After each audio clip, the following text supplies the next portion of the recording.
So, as we all know, that our country has completed its celebration of 75 years of independence, Azadi Ka Amrit Mahotsav last year. As a corollary, the sociology seminar is an extension of it. It is an honor to share that our department has achieved a milestone by completing 35 years, and with immense pride, we welcome you to the National Seminar of Development with Dignity. This significant event has been made possible through the generous sponsorship of Indian Council of Social Science Research, New Delhi, and by the authority of University of Bollywood. We gather here not only to commemorate the rich legacy of our department, but also to engage in thoughtful discussions on the crucial theme of development infused with dignity. The collaboration of Indian Council of Social Science Research underscores the importance of academic and research partnerships in fostering a deeper understanding of societal progress. Now, may I request the esteemed delegates to kindly take their seats.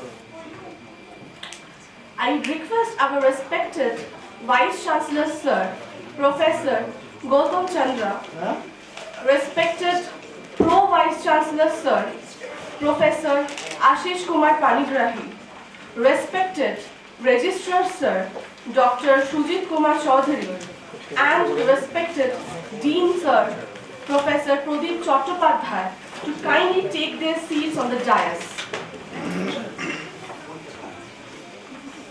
Verma and noted sociologist Professor Shweta Prasad Ma'am.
Now may I request Professor Anindra Banerjee Sir to deliver the welcome address for our seminar.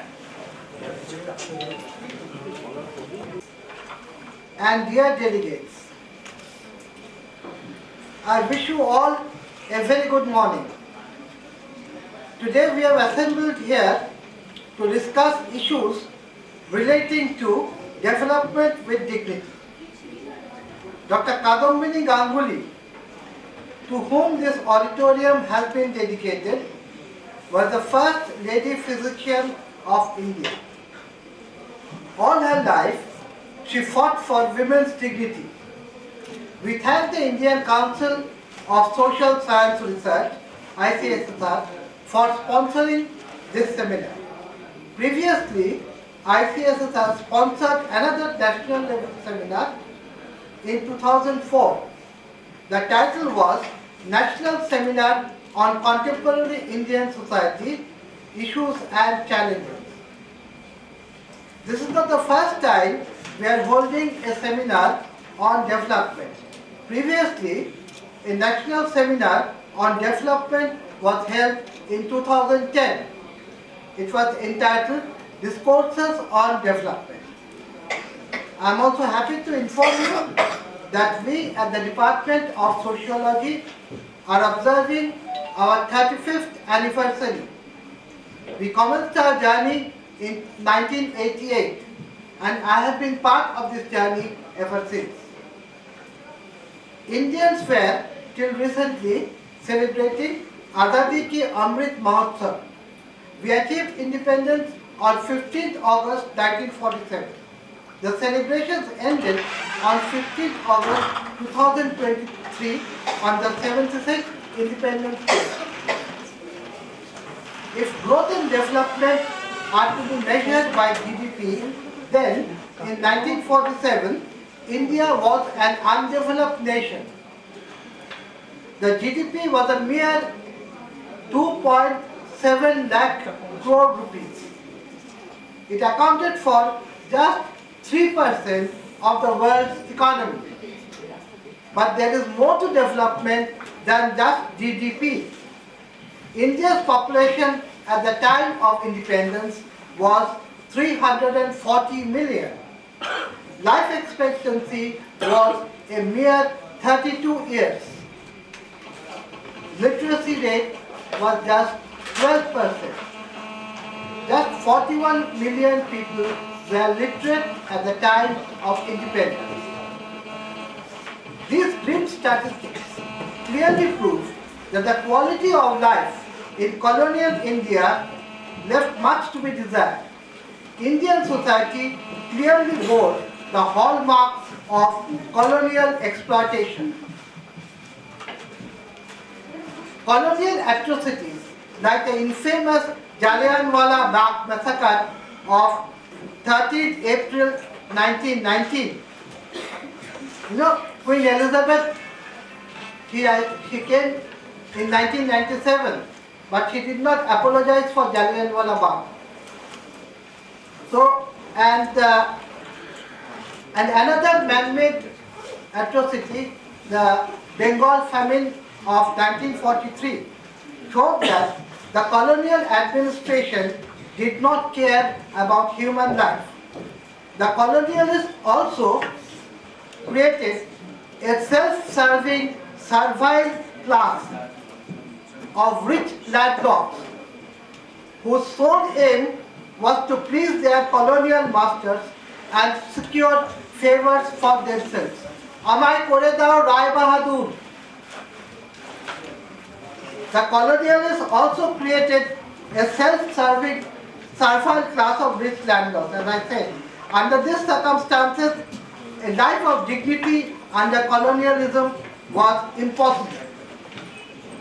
The colonialists also sought to rule by default et imperia. That is, by setting one group of Indians against another. The result was the pre-independence riots that ultimately led to the vivisection of India. India has no doubt developed a lot since independence.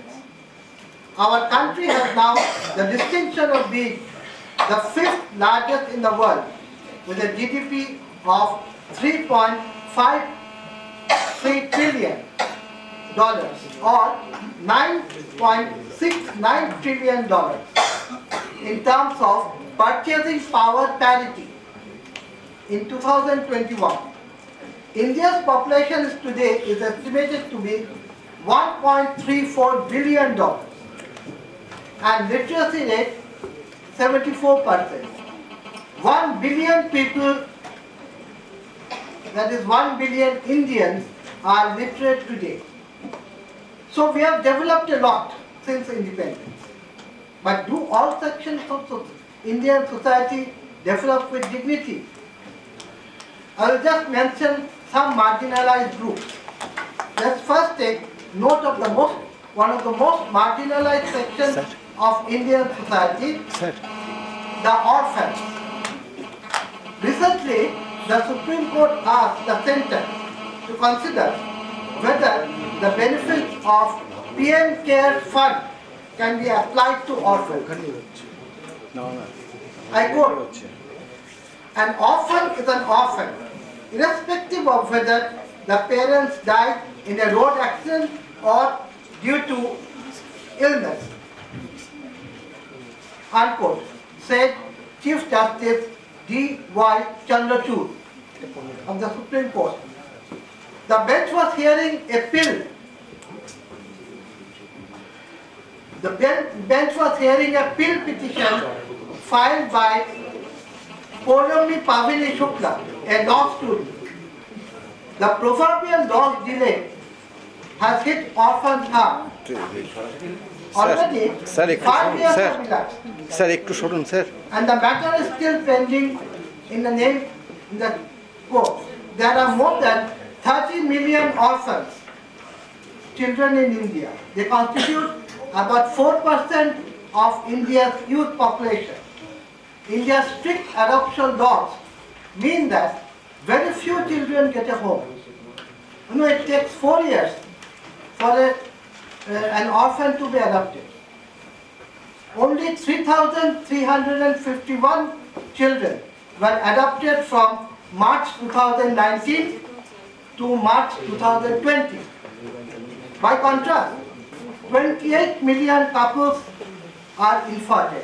Just think of it, if all these 28 million couples adopted children, these orphan children, then we would have very few orphans left in India. All of them would have got a home. So most of these children would have got homes and would have enjoyed a dignified life if social attitudes were favorable to adoption and adoption laws were not stringent. I understand the need to be careful with regard to adoption. During the 2001 earthquake in Latur, after the 2001 earthquake, there were many orphans and there were plenty of applications for adoption. And many orphans were adopted. But then they began running away from the homes. Why? Obviously they were not happy. Well, secondly, let us take a look at the LGBTQ section of Indian society. Section 377 of the Indian Penal Code was used to harass and humiliate same-sex people. Same-sex intercourse was regarded as, within quotes, against the order of nature, unquote, a term never explained by the British. It was made a penal offence, punishable by 10 years of imprisonment. But this provision was against Indian tradition, as LGBTQ people have been part of Indian society and mythology for centuries. For example, the mythological figure Bhogirath, who brought Ganges to earth, and the great general Malik Kafur, who led Alauddin's forces, would be categorized as queers today. Ultimately, on 6 September 2018, the Supreme Court declared Section 377 as unconstitutional. The queers have declared this state as their independent state. But what about same-sex marriage? The Universal Declaration of Human Rights of 1948, Article 16 of this declaration, declared that everyone has the right to marry and found a family. Do not the queer people have such a right?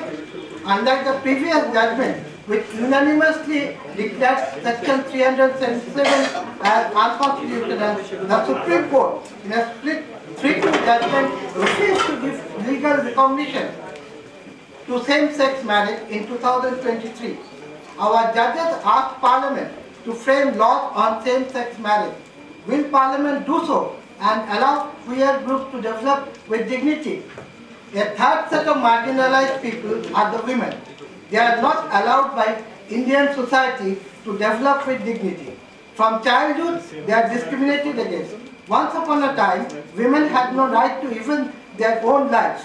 Under the guise of religion, they were goaded to commit sati or burning themselves on their husband's funeral pyre. While Ram Mohan took the help of Bentinck to stop this abhorrent practice, Rup Kanwar Sati in 1987 showed that this practice was still alive and kicking in the late 20th century. Female infanticide and female foeticide are still practiced by many communities in India, leaving India with an adverse sex ratio. According to 2011 census, the sex ratio in India was 940 females to 1,000 males. Crimes against women have increased over the years. Child marriage, rape cum murder, immoral trafficking are some of the factors militating against women's development with dignity. And we have Professor Vishwajit Ghosh here, who has done work on child marriage and child trafficking, women trafficking. A fourth set of marginalized people are the backward classes, who comprise scheduled caste, scheduled tribe, and other backward classes. In colonial India, scheduled castes were known as depressed classes and granted separate electorates.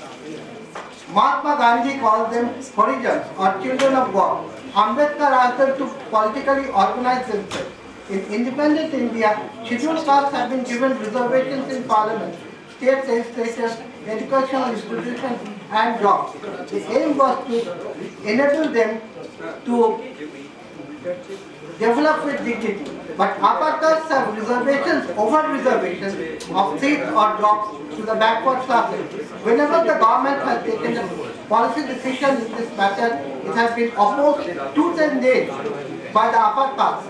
But as the Bihar caste census shows, upper castes comprise just a minuscule of the Indian population. According to the Bihar caste-based survey 2022, which was published on 2nd October 2023, the extremely backward classes and backward classes comprise 63% of the population. The scheduled caste population is 19.65% and the unreserved caste population is just 15.52%. Do not the backward classes deserve to develop with dignity?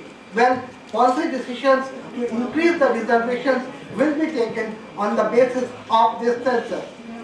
जिसकी जितनी भागीदारी उतनी हिस्सेदारी, greater the population, greater the share. I request before I conclude, I request our resource persons and delegates to address some key issues which impede our dignity. Firstly, why is India's place in the World Hunger Index 111 among 125 nations surveyed? Why, even after 76 years of independence, have we not been able to achieve full employment, which is tied to a dignified living? Thirdly, dignity is tied to happiness. Why does India score so low, just 136 in 2022 in the World Happiness Index? Health is also tied to dignity. Why, despite all government programs on improving health, India's rank in World Health Index is 135 out of 146 nations.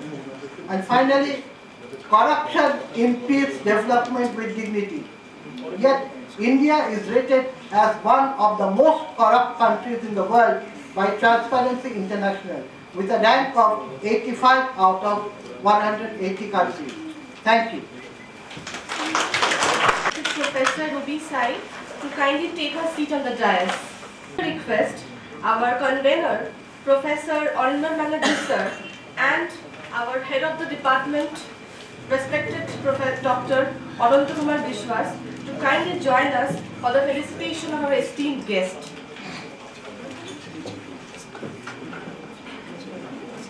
Respected Vice Chancellor Sir, Professor Gautam Chandra, respected Pro Vice Chancellor Sir, Professor Ashish Kumar Panigrahi, respected Registrar Sir, Dr. Shujit Kumar Chaudhary, and respected Dean Sir, Professor Pradeep Chattopadhyay, will be felicitated by our respected Head of the Department, Dr. Ananta Kumar Biswas.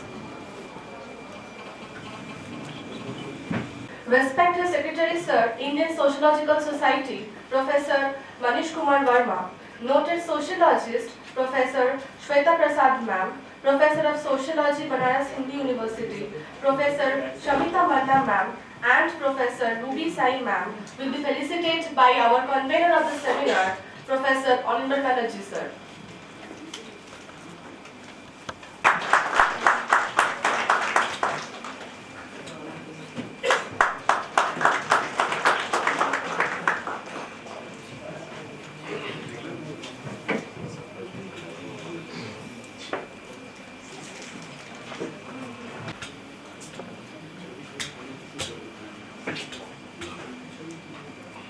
একটু সাইডে একটু সাইডে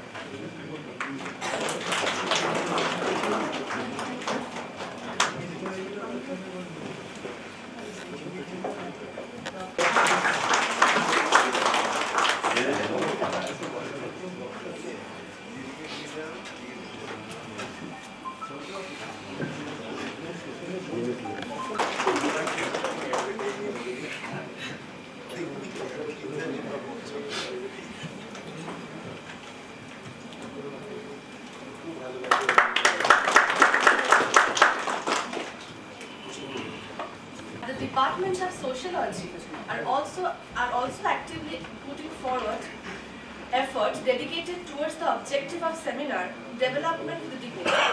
To that end, we have curated sustainable folio bags for our esteemed guests and delegates as part of our registration kits. We would like to bring to your notice that these bags have been made from water hyacinth plants and are completely waterproof alongside being made of an environment-friendly material.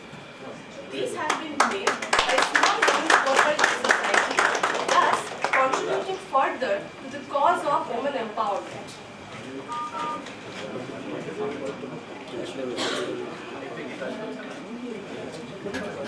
To kindly come forward and water the plant.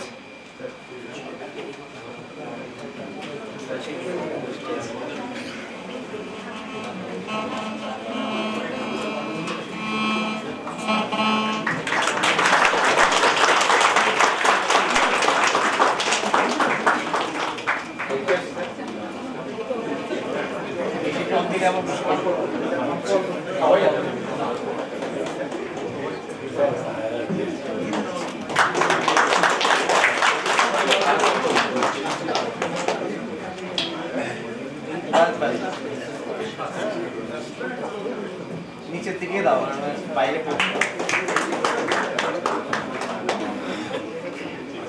ঠিক আছে ঠিক আছে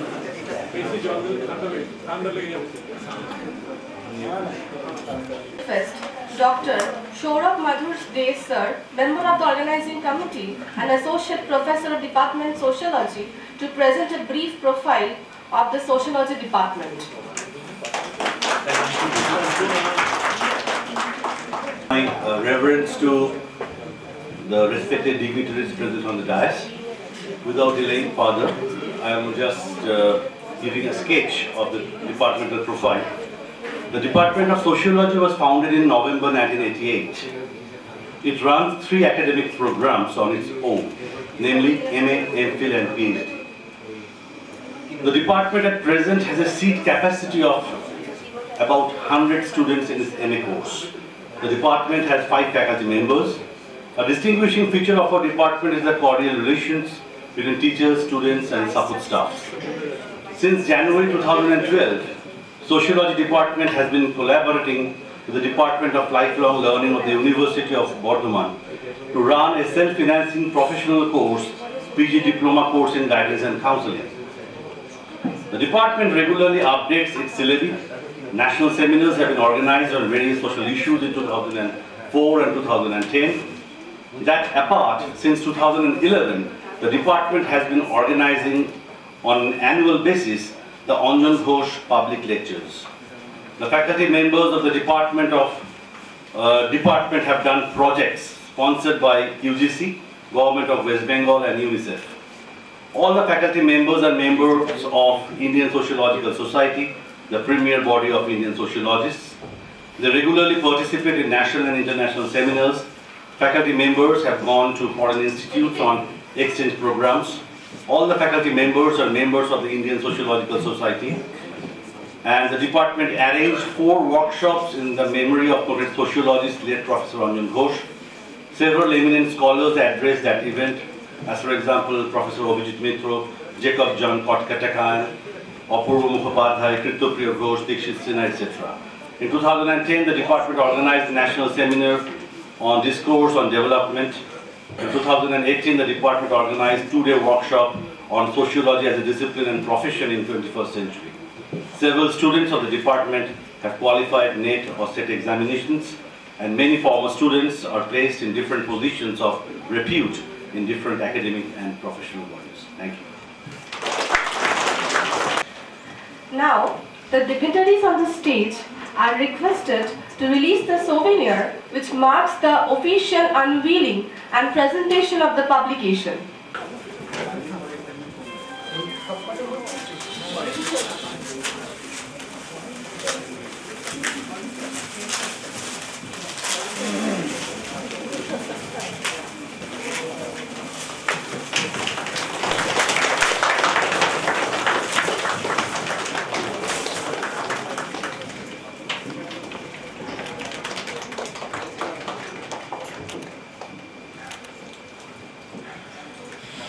Yes, sir, to deliver the inaugural address.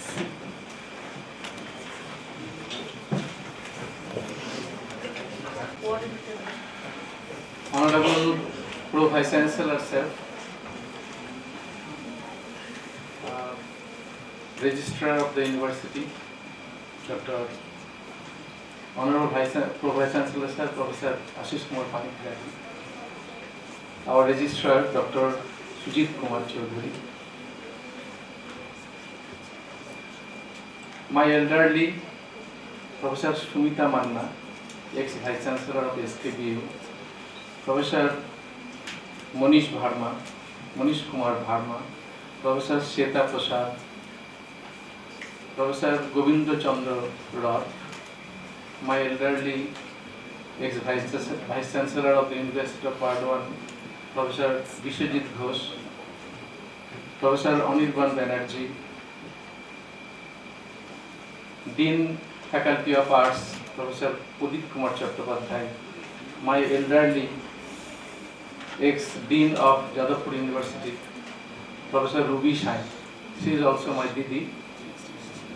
Respected delegates from all over the country, my esteemed colleagues, my beloved students, and the media men. I welcome you all in this historic city of Bardwan and also in this beautiful campus of the University of Bardwan. I welcome you all not with pomp and grandeurs, but with love and respect from the core of our heart. You know that I am a man of science, a student of science. So I am a fish out of water here. And you know very well from our daily life that science is a very good servant. But from our experience of Nagasaki and Hiroshima, science is a very bad master. So as Vice Chancellor, I am continuing my work as a servant, not as a master.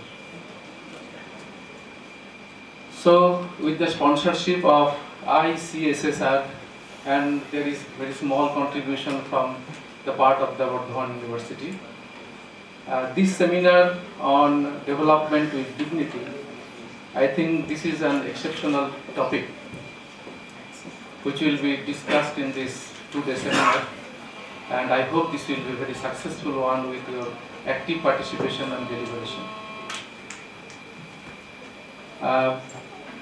As we are all of us are entity of this society, so we have some responsibility towards our society, and we have experience of social development, how it started and how it is continuing, and the last question, where should we go, where we have to go. You know that what is development in my knowledge, in my experience, this is a change actually in the direction, in progressive direction. It has been defined and redefined many times. First, it was restricted to economic development. But through experience, we came to know that economic development is not the total thing. So, concept of human resource development came.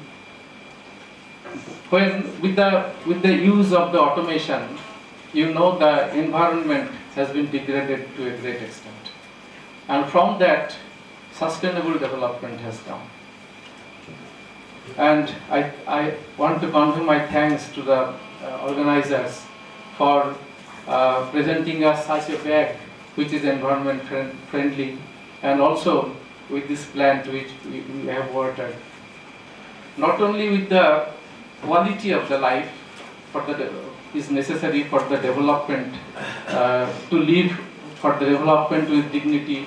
We know that a full belly, a roof on our head, sufficient food or proper clothes are not sufficient for development with dignity. This is actually a living with dignity. So you know, actually I also want to know that we want to welcome you with the song of Rabindranath Tagore, and I want to conclude with Rabindranath Tagore again, because you know the Swadeshi Samaj written by Rabindranath Tagore, from we got the concept of Atmanirbharata. He actually gave us the concept of very small societal units which are independent, which are self-reliant economically and in other thoughts. So I want to conclude with Rabindranath Tagore that Atmanirbharata is the main thing of this type of development with dignity. With this, I declare that the 2-day seminar on development with dignity inaugurated. Thank you very much.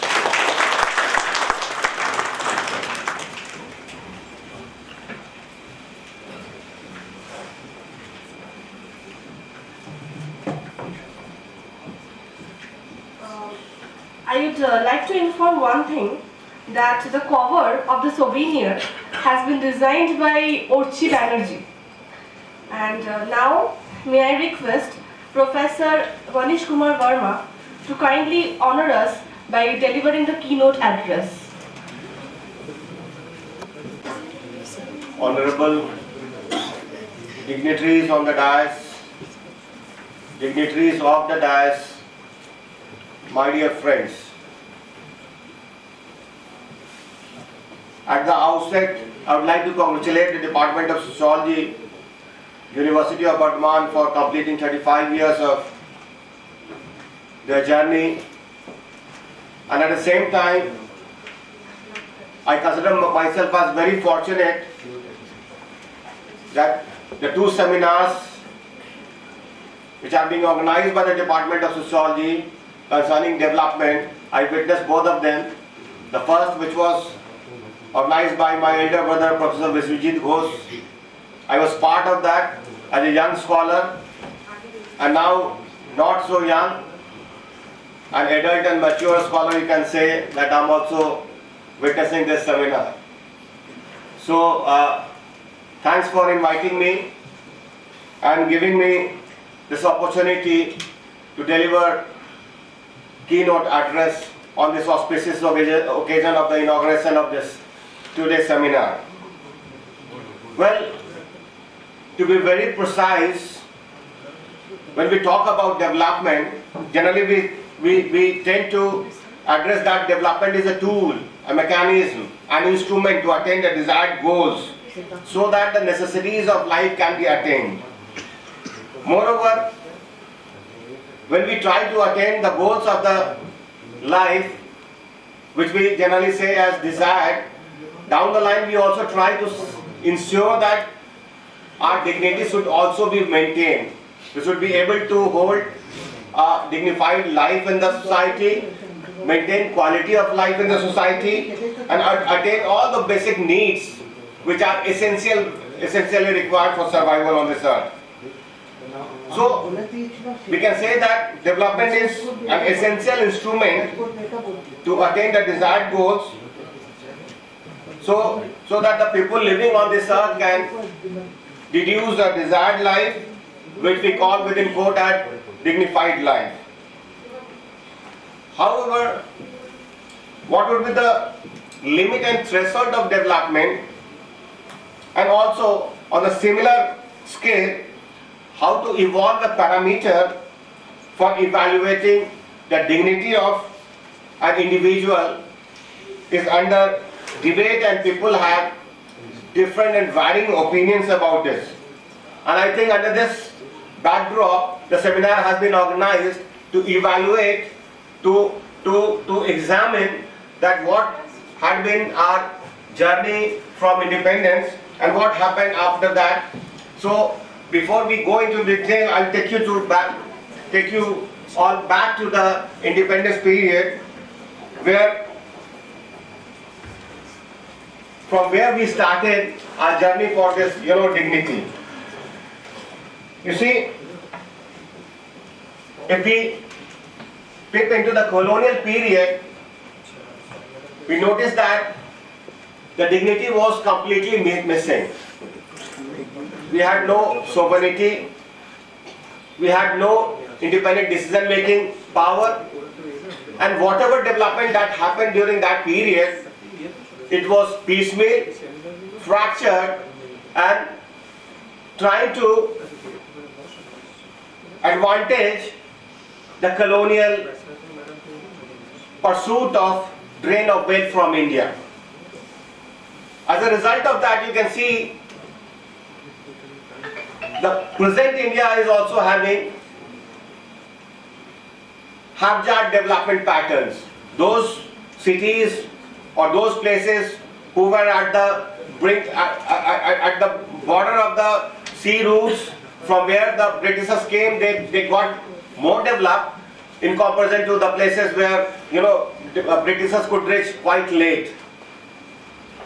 And as a result of that, the development and industrialization and urbanization of those places could not happen in a proper way. And the same pattern continued, percolated after independence. But one thing was sure, that the independence movement, the main motive to contest for the sovereignty, for the independence, was to attain sovereignty, to attain decision-making power, and to attain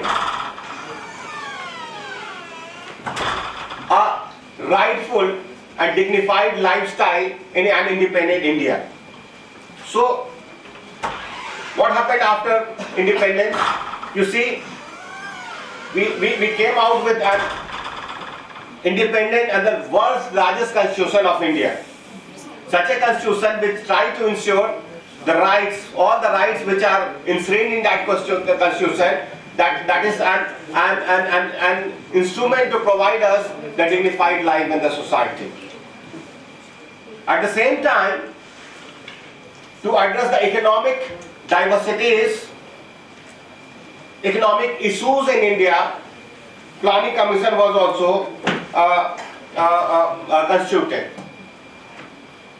You see, apart from these two important measures, there were so many other measures have also been taken to address the problems of the Indians which had during the colonial period, and accordingly we marched on independence for 70 years, more than 70 years. Now, if we look back and examine what happened in these 70 years or more than 70 years, we'll notice that, as Professor Anirban Banerjee was also trying to outline the existential situation, we'll notice that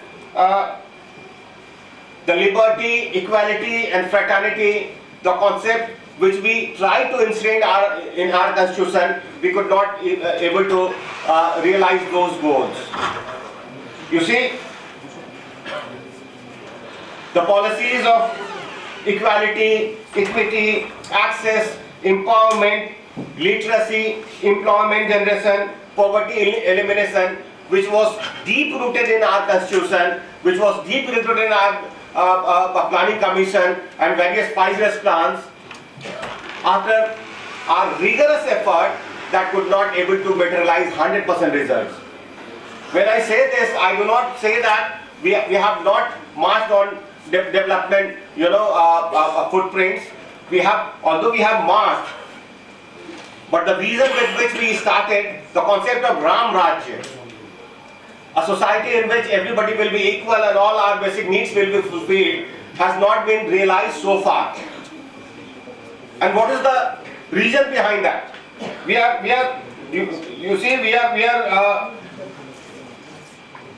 not able to attain those dignified life, and we are fighting with a plethora of development. The development which is considered as the most celebrated one is not able to realize the desired goals. You see what is happening? We are not able to create mass empowerment in the society, either it be from the social perspective or from the economic perspective or for the political perspective, even though we have tried to give equal franchise to all of our citizens through our Constitution of India. So by mere giving voting right is sufficient to provide, dignified life to the citizens of India is itself questionable. What is happening at the ground zero that needs to be examined? Are we able to go and vote free and fair? What are the instruments? What are the hazards? What are the problems which an independent and mass voter face in the society that has also to be ensured? So what I'm trying to suggest is that even though we try to provide so many safeguards through our constitution, through our planning, to the citizens of the country, the citizens who are at the threshold of the society, those who are at the margins of the society, those who needs to be brought into the mainstream of the society, we are not able to provide 100% result to them. But when I say that we are not able to provide 100% results to them, it doesn't mean that we have failed. We have not failed, but we could not able to realize the 100% result of that. And what is happening? What is happening at the moment? You see, after 70 years of independence,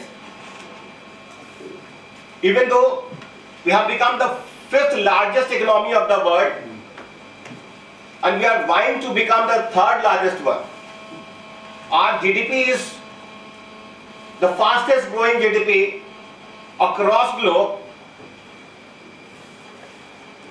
Per capita income has also increased after independence significantly. Life expectancy has also gone up. Violence has also gone down.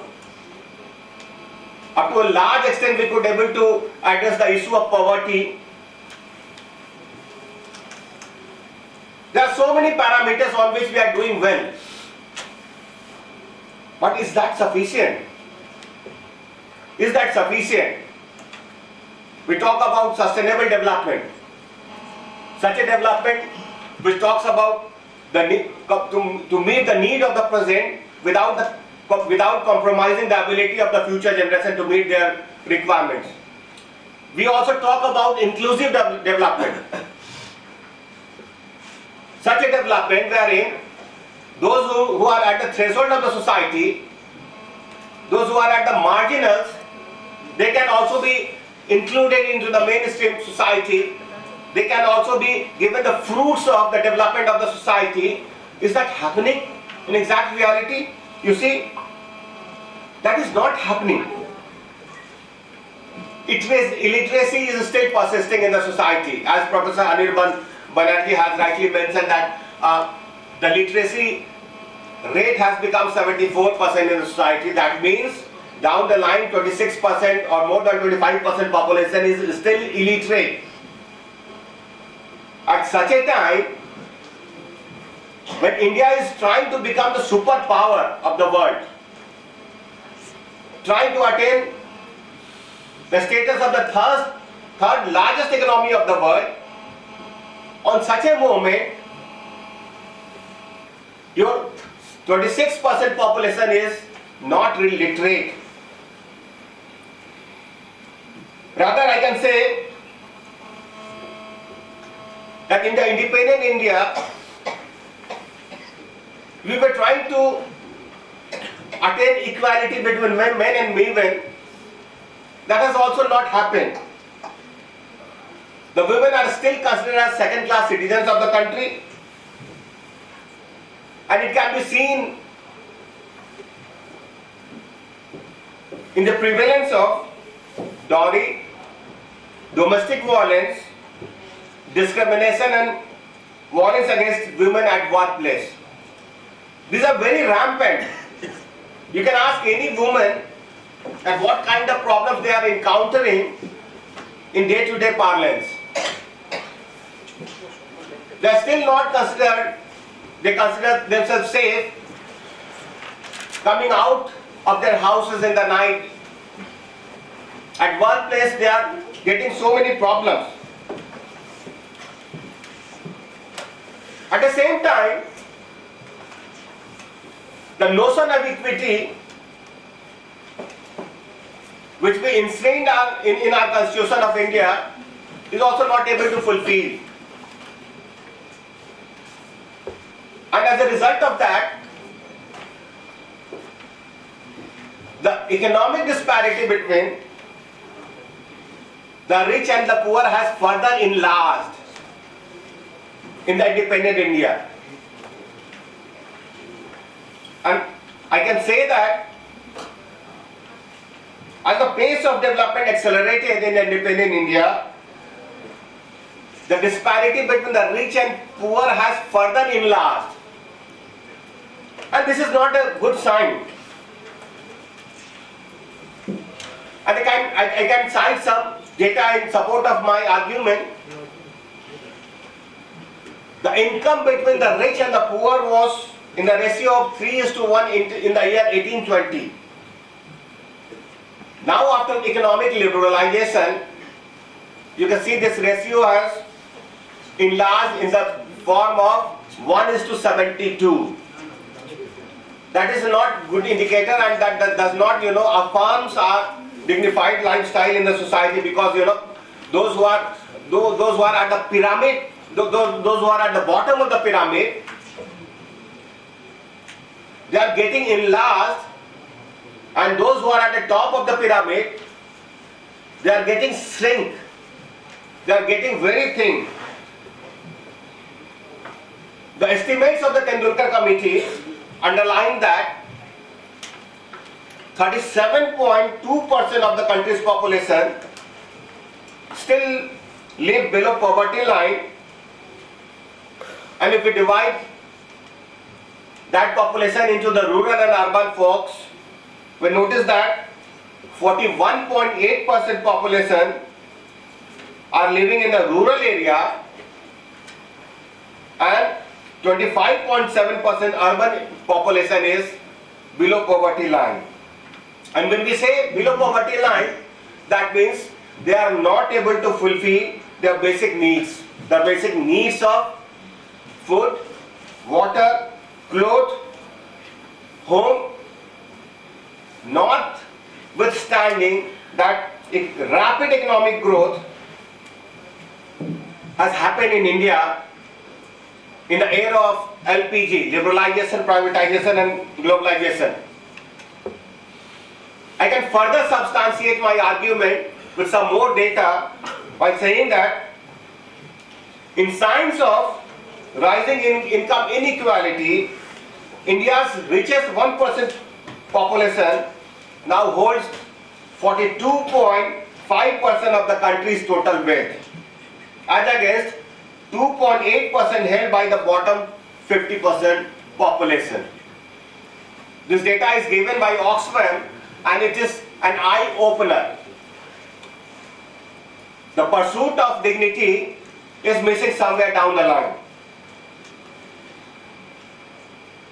we have already witnessed 46% increase in wealth of the top 1% population, whereas only 3% increase in bottom 50%. So you can see the data is itself suggestive. It is an eye-opener that on what direction we are moving. The very notion of LPG liberalization, privatization and globalization and inclusive development and sustainable development, whether they are taking us into the right direction, is itself under question under these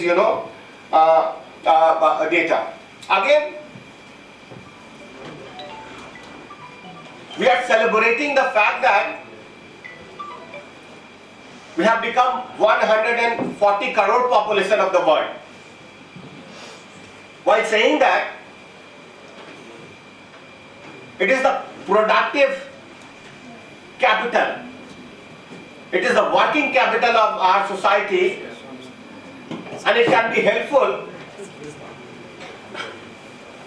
for the growth of the economy and for the growth of the society. But what happens at the grassroots level? We still have large-scale unemployment in the society. We are not able to provide basic necessities to these people. And as a result of that, so many problems we are facing at the grassroots level. You see, India at the moment is around 16% of the world population, but having only 2.45% of the surface area and 4% of the water resources. So you can see, because of this growing population, not only life has become difficult on this earth, we are forced to live in a densely populated society in a slum kind of situation, where even clean and potable water is also a challenge. As Professor Anirban Banerjee mentioned, that India is not doing good on happiness index also. We stand 136 out of 146 countries.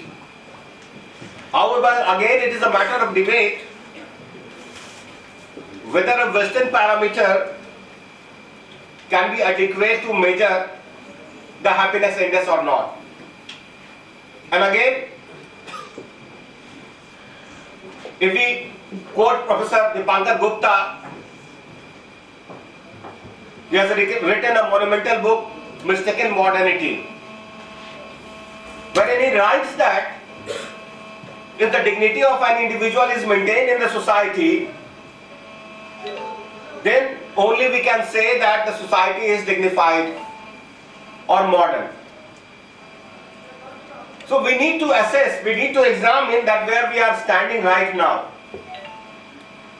whether those parameters of development on which we are, celebrating, glorifying our development planning, whether they are adequate to celebrate, or at the grassroots level of the society, at the micro level, the problems which we are discussing right now, that needs to be addressed. So I think there should be some bridge between these two. So the divergence, the difference between the India and on the other hand Bharat, that needs to be bridged. If that will not happen, then probably will not able to reach to the top of the development ladder on which we are vying. India is still trying to be Vishwaguru, or that status of Vishwaguru can only be attained if all the population of the India, of all the citizens of the India, of this country, are included into the mainstream society through the inclusive development patterns. This paradoxical situation on which on the one hand we are celebrating our development programs, and on the other hand, as we have seen so many cases wherein we are not doing good artist for the grassroots level of society, Professor Yogendra Singh, has called or used the term crisis of success.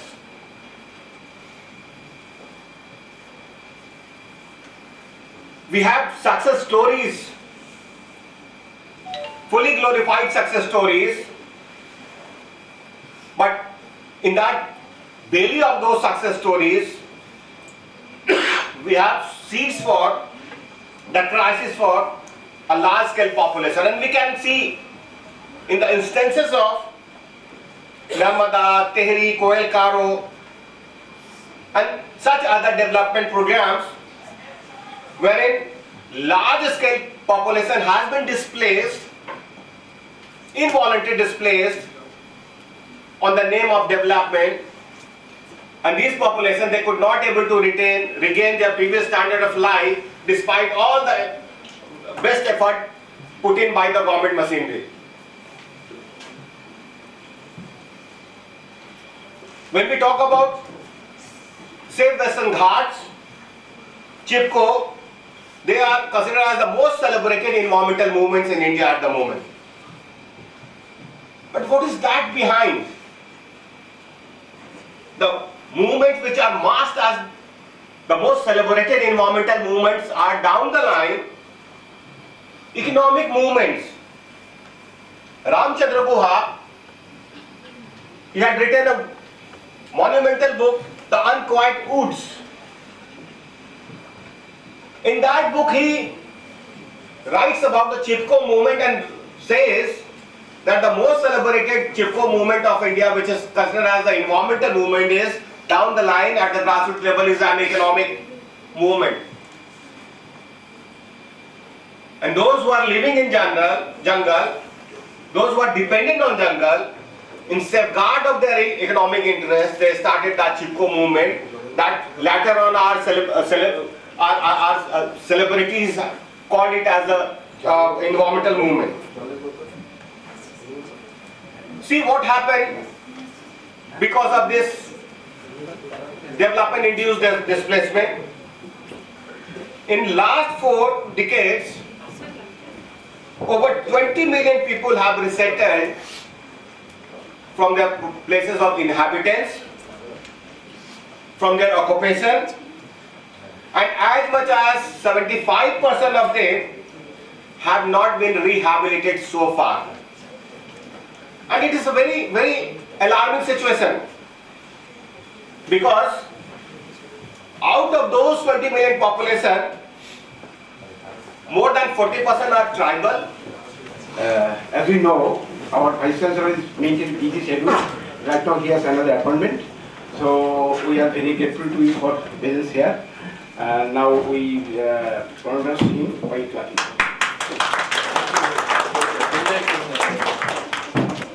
Professor T.K. Umar has called this situation as development pathology and attributing it to the cause of cognitive blackout, wherein he says that while making development planning, we are consciously negating and ignoring the development rights of the marginalized and deprived population of the country. As a result of that, even after more than 70 years of independence, we'll notice that development through planned approach is not able to derive the desired result. Equality through written constitution is not able to retard the discrimination. Discrimination to women, discrimination to marginalized, discrimination towards the SC/ST and other such population of the country. Access to resources to all, it is still a murkier possibility, because as we have just discussed that the gap between the rich and poor is getting enlarged day by day despite our best effort of putting development planning. And these conditions put a question mark on our development paradigm. The development paradigm in which we run through 70 years after independence.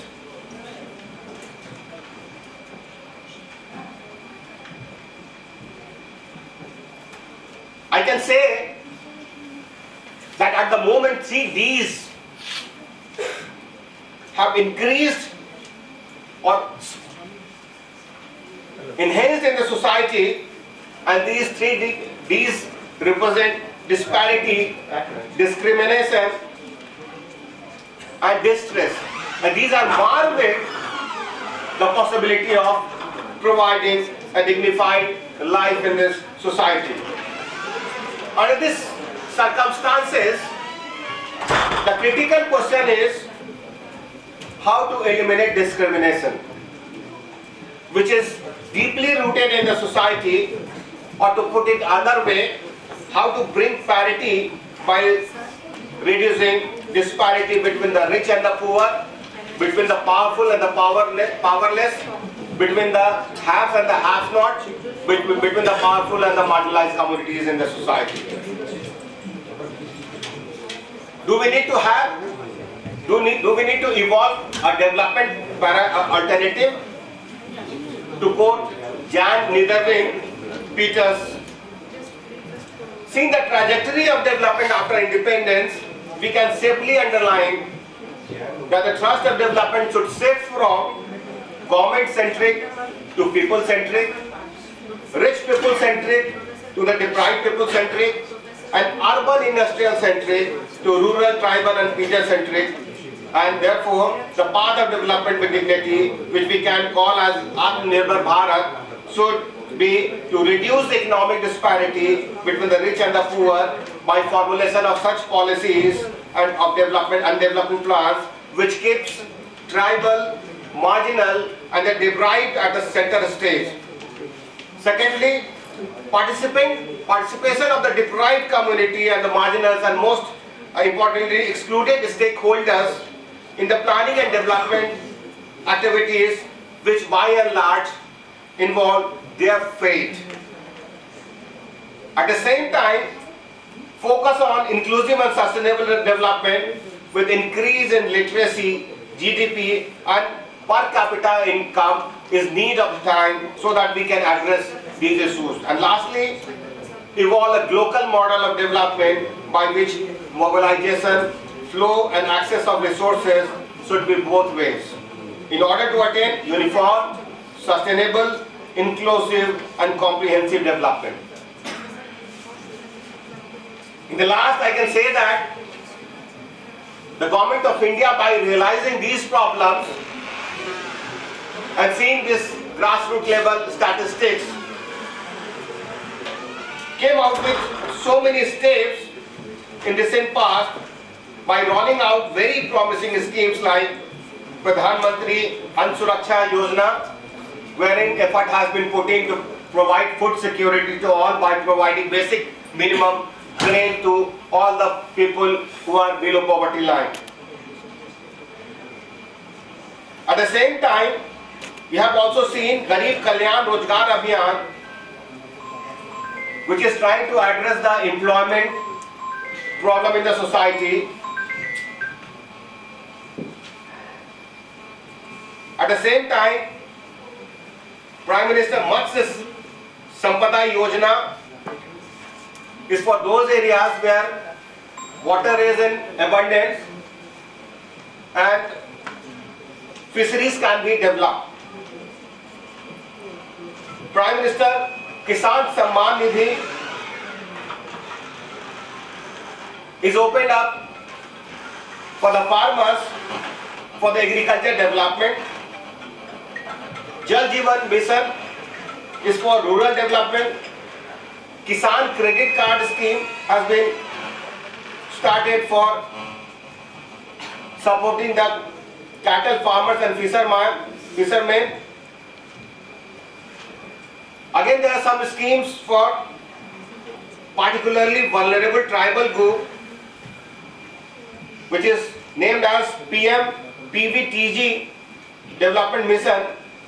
Apart from that, Pradhan Mantri Awas Yojana for providing houses to the people who are below poverty line. Pradhan Mantri Rural Sarak Yojana for the construction of roads to the rural areas. Swachh Bharat Mission, which ensures the construction of the toilet to eliminate open defecation. And most celebrated, Ayushman Bharat Yojana, which is also known as Pradhan Mantri Jan Arogya Yojana. It is the world's largest government-funded healthcare scheme which aims to provide health coverage to the economic challenged section of the society. It provides a cover of rupees 5 lakhs per family per year for secondary and tertiary care hospitalization across public and private impaneled hospitals in India. These are only a few schemes which I am narrating before you. There are so many other schemes which have also been rolled out by the government of India to address this grassroots problem, so that the bridge between the rich and poor can be got at the earliest, and at the same time the discrimination, the exclusion of the marginalized communities can be addressed in a proper way. So these schemes are aiming to provide the basic to all and address the disparity among the rich and the poor and create a dignified life in India for masses and excluded people by bringing them into the mainstream society. The only challenge is to ensure a timely and successful implementation of these schemes to the utmost benefit of the desired stakeholders, so that the dream of our freedom fighters can be realized. So with these words, I thank the organizers, Professor Anirban Banerjee and the head of department and the entire team at Vardhaman University for inviting me and giving me this opportunity to address a keynote lecture in this August session. So I'm extremely thankful to all of you. Now, may I request noted sociologist, Professor of Banaras Hindu University, Professor Shweta Prasad ma'am, to kindly honor us by delivering the keynote address.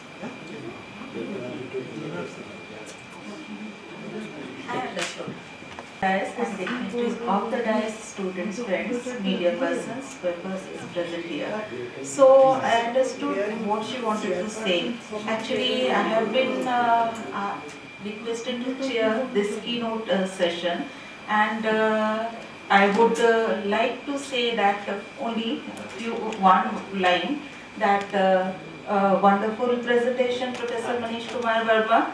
You unfolded many dimensions of development and highlighted the trajectories of development in our country. So, as per the tradition of Banaras Hindu University, we generally don't say anything when keynote lectures are delivered, so I would not say much.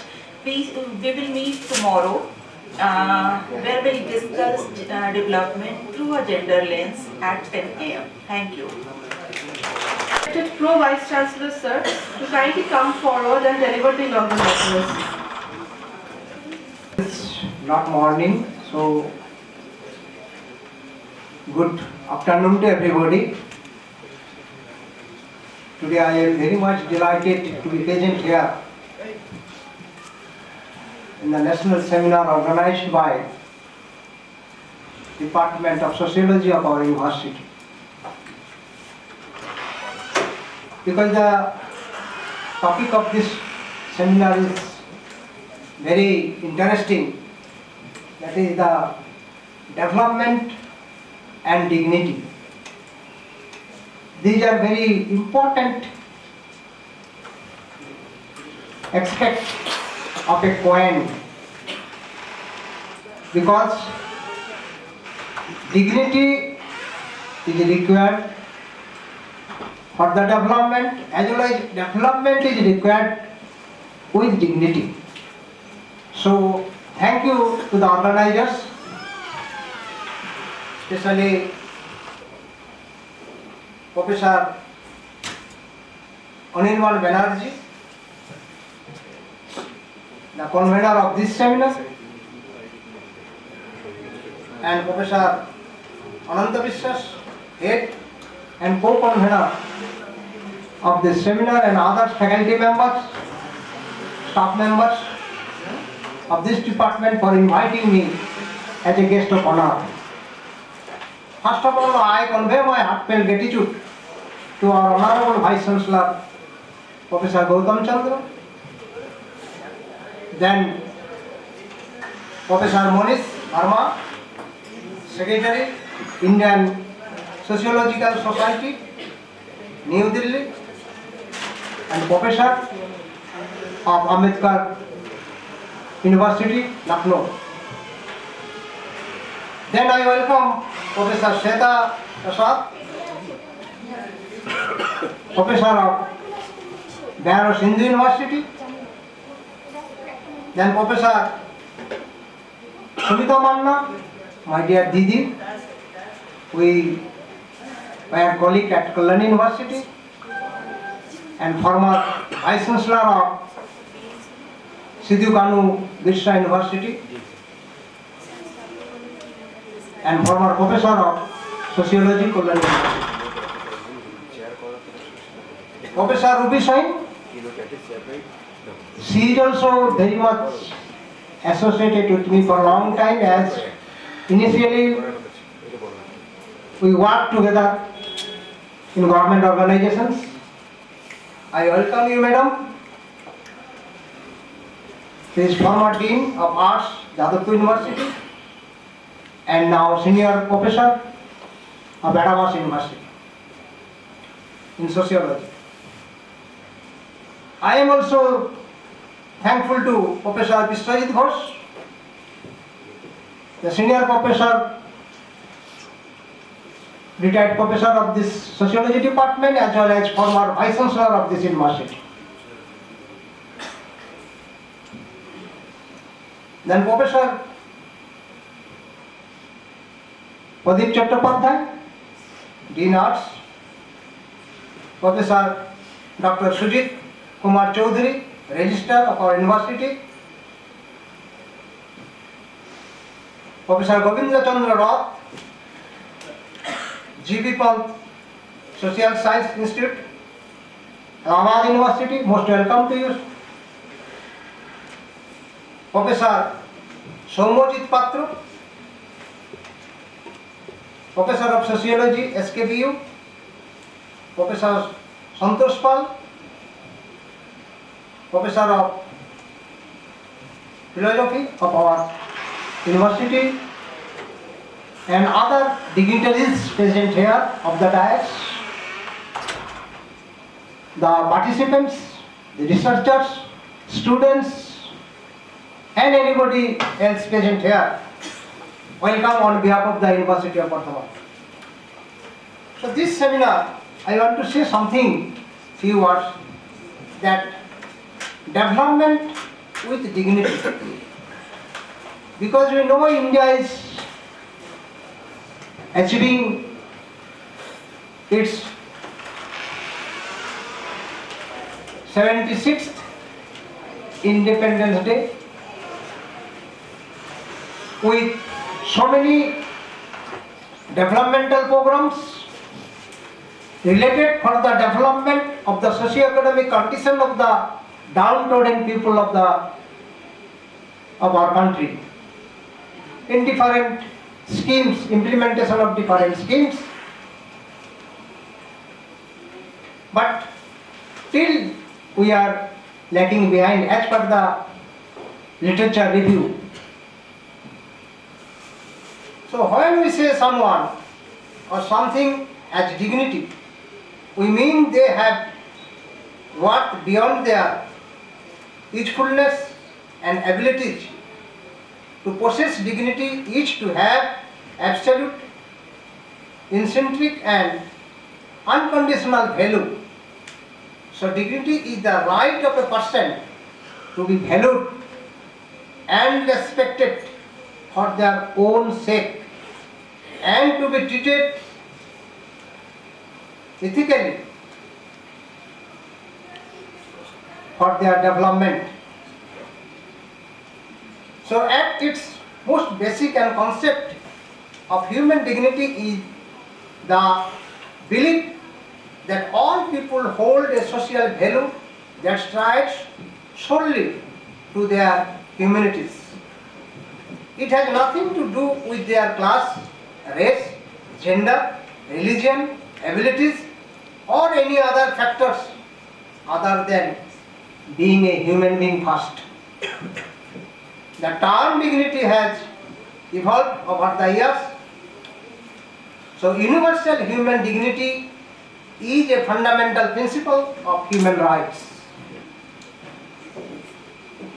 It is from the inherent dignity of the human being that our rights derives. No drug law, policy or practice should have the effect of undermining or violating the dignity of any person or group of persons. Similarly, development with dignity is an understanding contribution to the public disclosures addressing in intimate relationships between the universal rights, human dignity and the economic prosperity, because economic prosperity is very much essential for the development of a nation. It means that increased prosperity can only be achieved when the people are valued as self-governing agent. So for that, India has performed better than the global average according to the Sustainable Development Report 2022. That this seminar, today's seminar is very much important because development and the dignity are very related words which are essential for the society, for the societal development, economical development, prosperity, anything. And the development should have taken place, but not the cost of ecology, because ecology destructions, preparation of different type of projects like dams and others, and they are destroying our ecological conditions, because we know if the environment is polluted, then in the Mother Earth no living animals will be available, and one day we have to leave this beautiful environment or world. So for the sake of our environment, for the sake of our development, we should be cautious. And the human beings are the main culprit for creating different type of problems. And they are also trying to solve the problems. First they create the problems, then they solve the problems.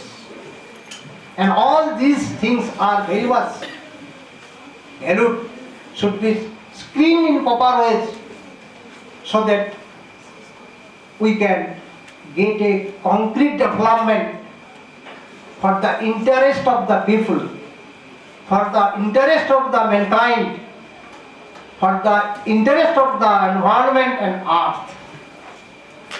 With these few words, I wish a grand success of this 2 days national seminar, where so many resource persons coming from different parts of India will deliver their valuable lectures on the development and dignity related topics.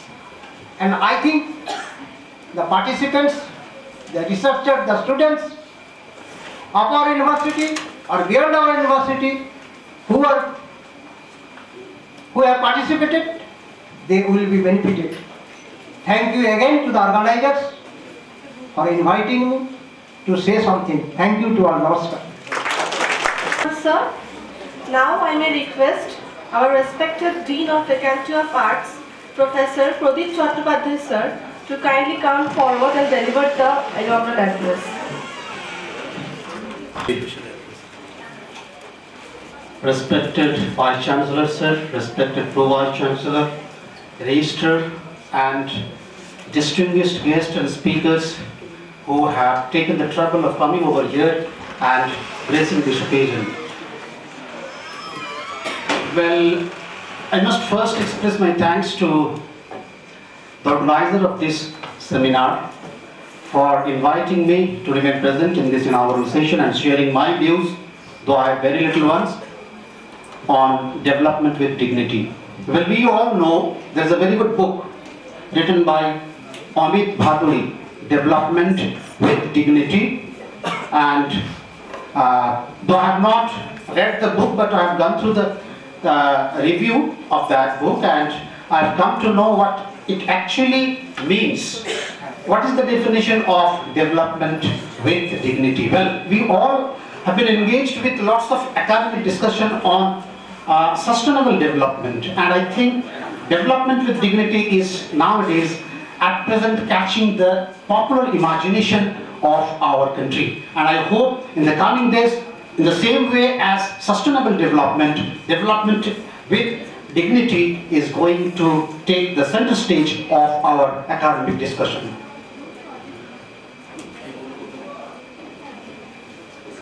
Nor do I want to talk much on this theme, and I just want to say that for me as a layperson, what do I understand about development with dignity? I have some perception about development, so to say. We all have indeed. But as far as dignity is concerned, there are various levels of expression of dignity.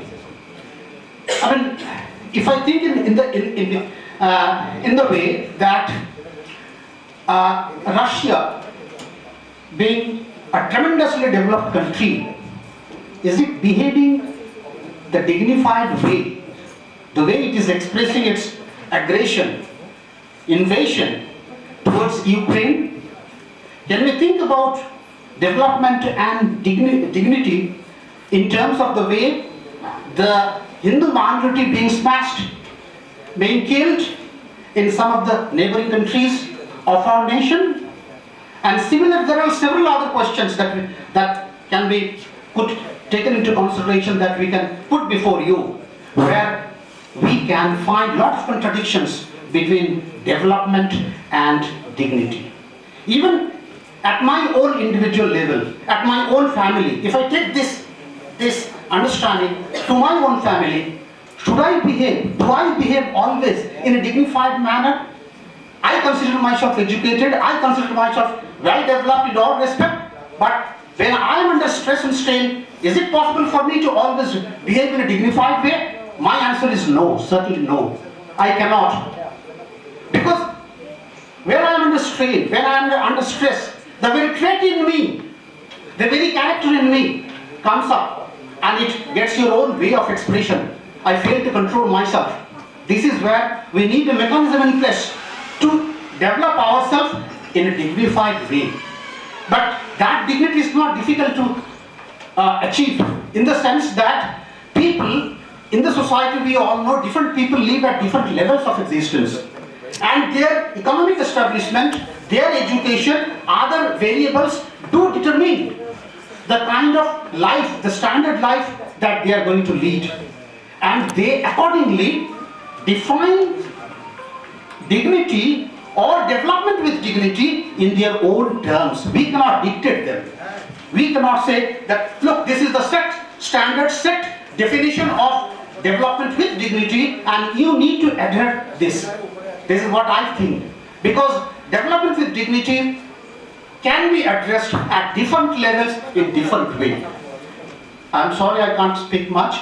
Actually I'm looking forward to distinguished speakers and experts to address these issues so that our students, who have gathered here can really feel enriched in these issues. Thank you so much.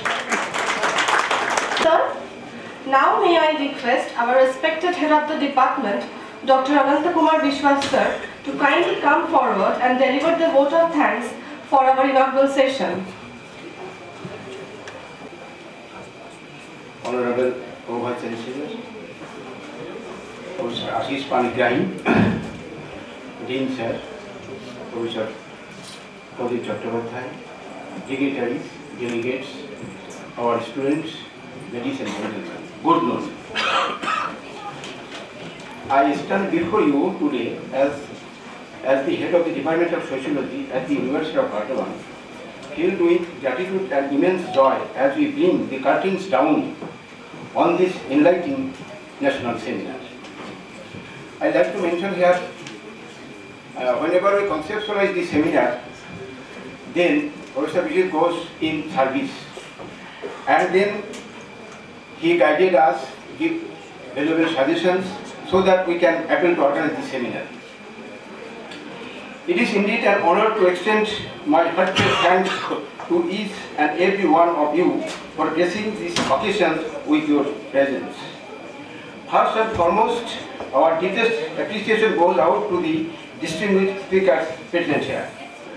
I extend our gratitude to the organizing committee for their tireless efforts in orchestrating these events. A special word of thanks to our sponsor ICSSR, whose support has been instrumental in making this seminar a reality. Now, I would also like to express our gratitude to our Honorable Vice Chancellor. Now he is absent because he maintained a busy schedule and left our hall. Sir, Professor Gautam Chandra for his guidance and help. I also express my gratitude to Co-Vice Chancellor, Sir, Professor Ashish Panigrahi. I express my thanks to our registrar, Dr. She is now absent, Dr. Sudhir Chaudhary and Finance Officer, Sir, for their continued suggestions and help. I offer thanks to our technical and administrative staff of the university who worked behind these scenes to ensure the seamless execution of this event.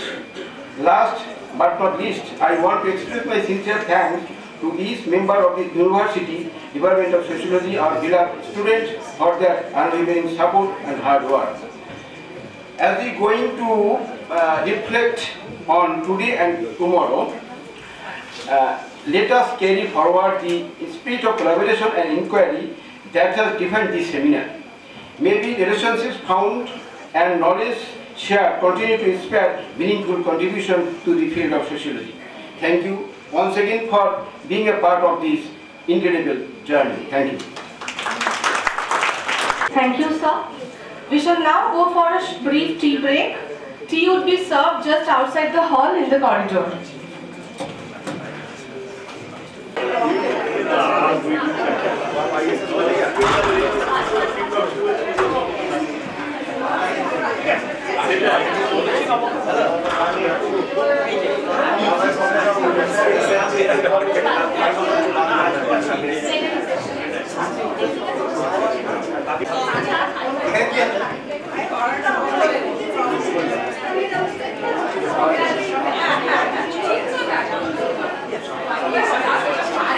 Vishwajit Ghosh, sir.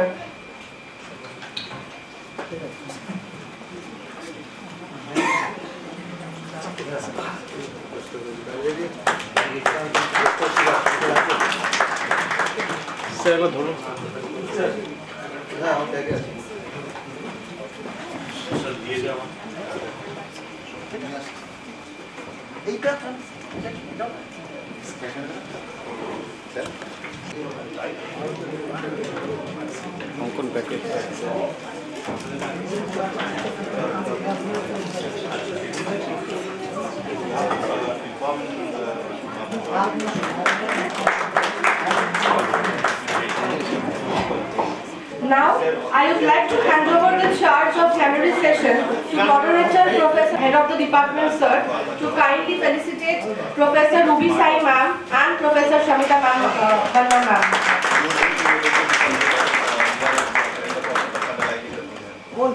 And what about that historical letter you wanted to have in the memory of your father?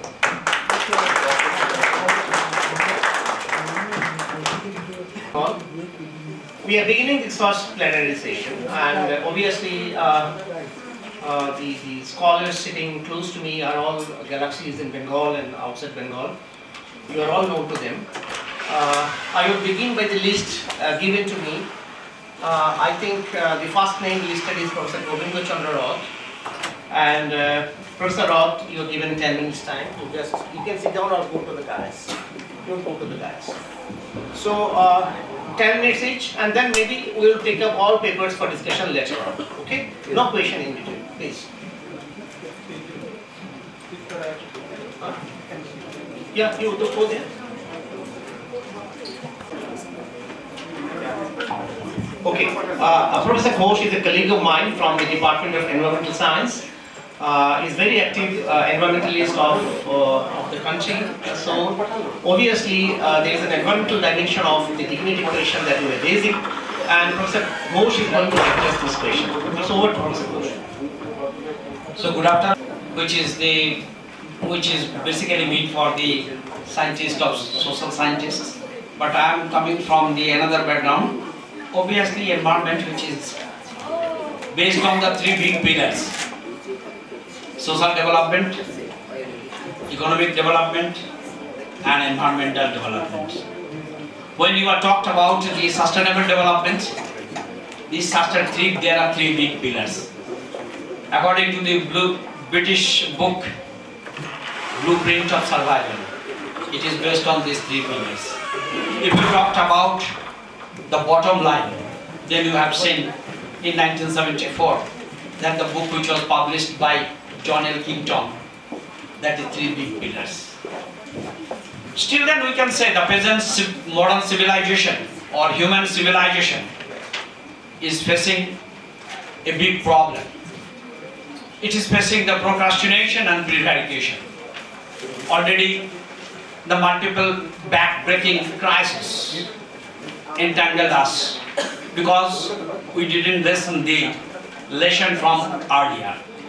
As a result of that, we are getting the complementary gift due to our worsening dystopian relationship with nature and human being.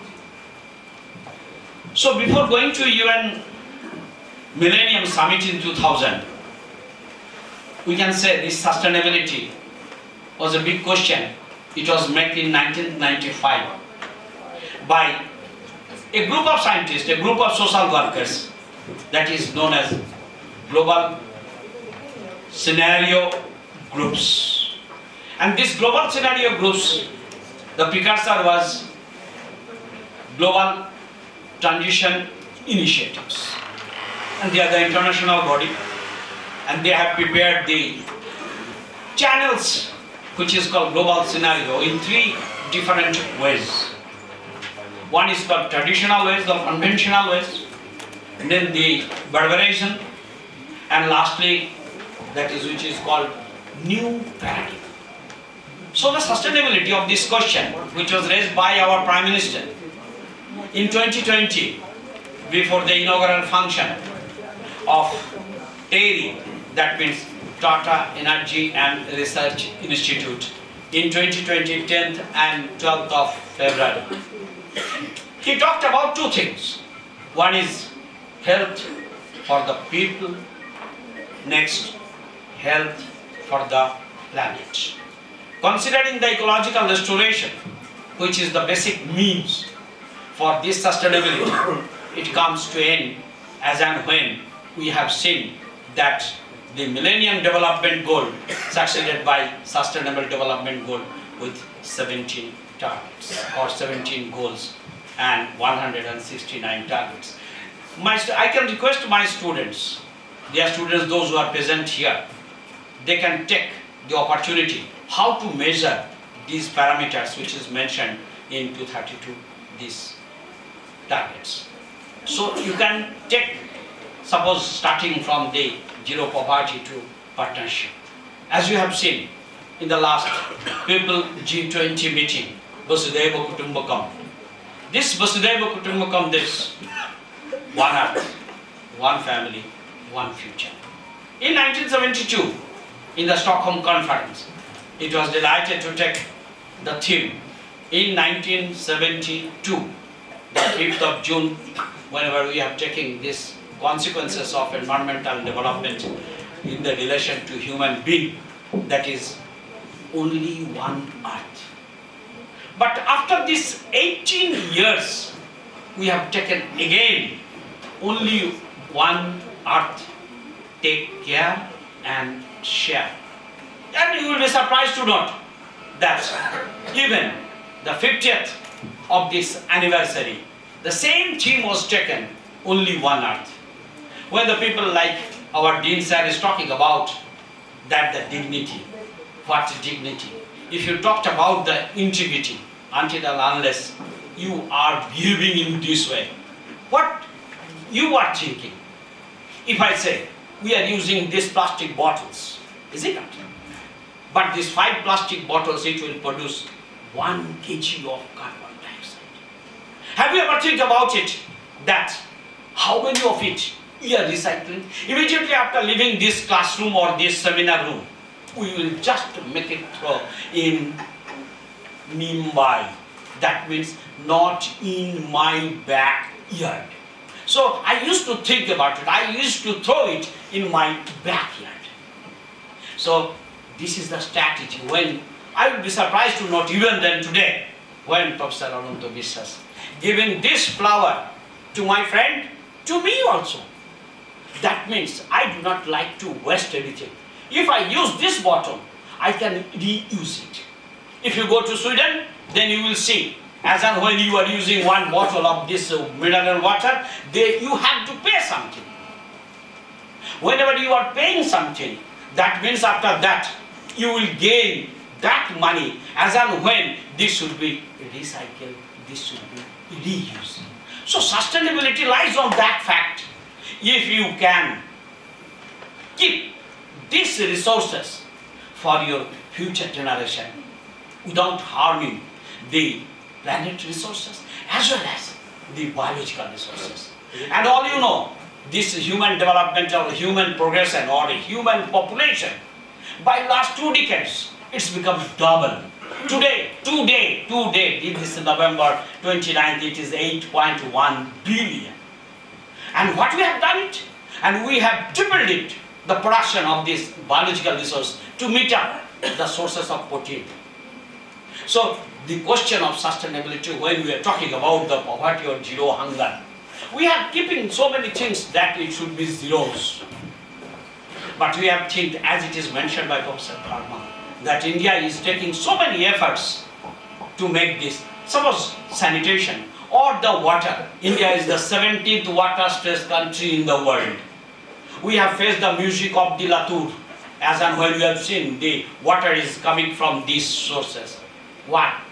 The water wives, can you manage these things? That they are engaging the wives in the name water wives, that they used to bring the water from the near. So these are some crises which is unfolding before this human civilization. Now this transition initiative which has been taken by GTA group, making this sustainability or the question of sustainability, is it possible? Do you think about it? My question is yes, sir. Yes, because recycle and reuse with the ecological restoration which has been taken by 2021, conservation and restoration of the ecological resources. Though the natural process is very slow. Man making it very fast, man making it, but we are not under that threat that we must give the seed of fish, seed of plants to my land to make it more green, beautiful and bountiful. Thank you.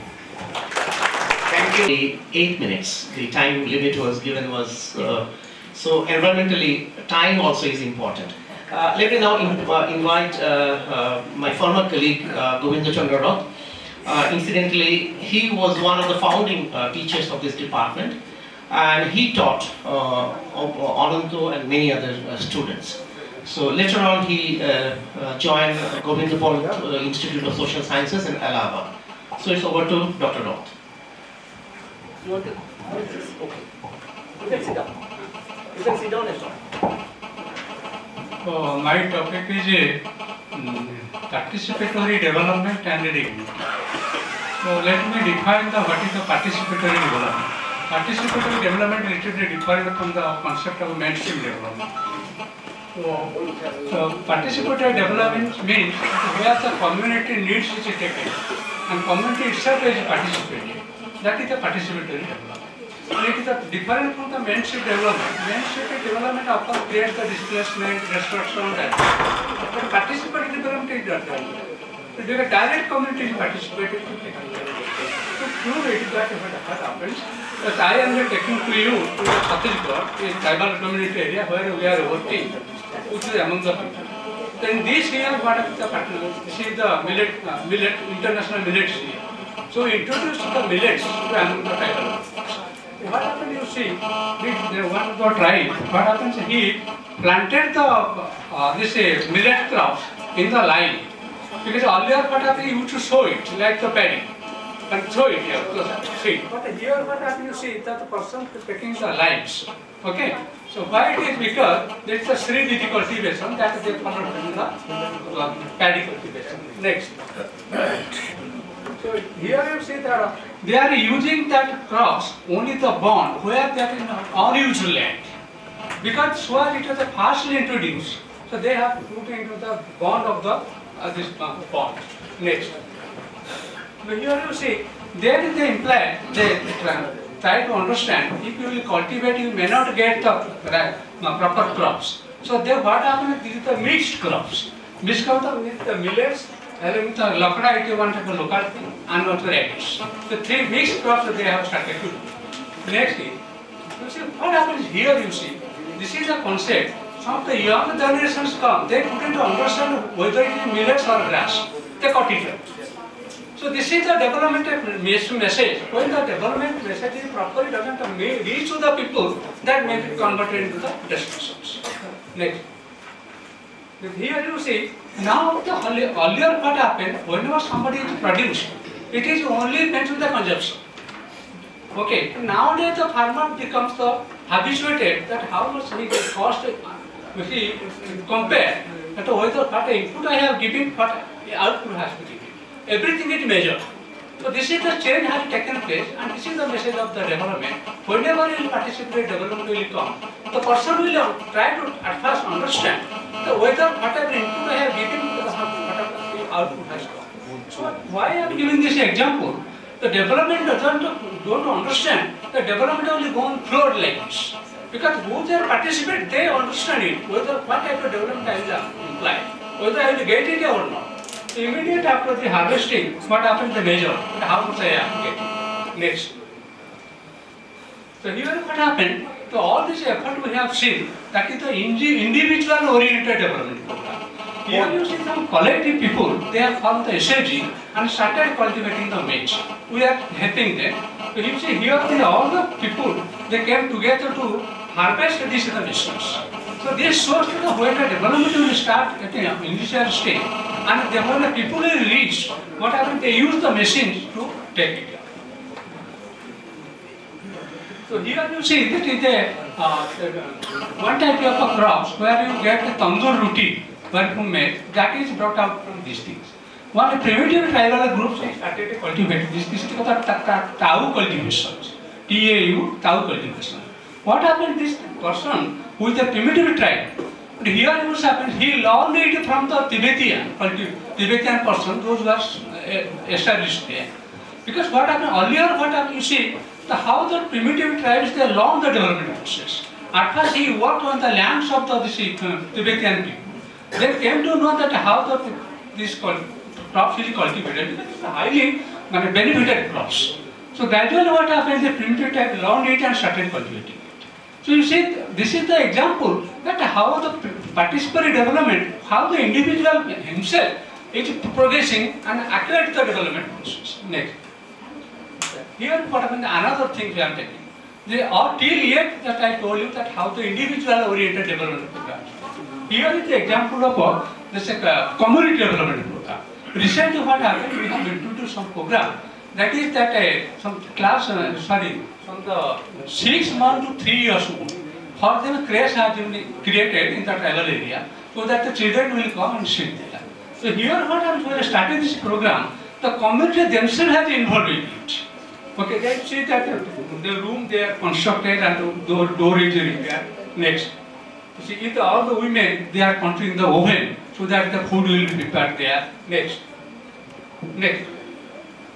So here you see that we have inaugurated all these are primitive tribal children, how they are decorated themselves and come to participate. Next. Here you see the how their mothers came and they feed their children. So these are the basic picture I wanted to show you that how the participant development shows that how the people community are involved themselves. So this is how what happened now that I conceptualize the relationship with the dignity with the development. Here what happens, so when I talk about the dignity, it's the individual, self-reward. When the self-reward will come, what happens, here you will see the more participants will be there. So this is my conclusion that wherever the dignity which will be involved in the development, that will the development process will accept more by the people. At the same time, you see all the way the innovation has created. So wherever a dignity, self-dignity will be higher, the more participation of the development will be there. As well as it will lead to the expansion of it. Thank you. So, very good with the field experience, particularly from agriculture. India is agriculture-based country, so if you bring in more from the field where actually we practice more and we rely more, this is wonderful, and we would like forward to read your full paper. Next, my presenter is Professor Shamita Manna.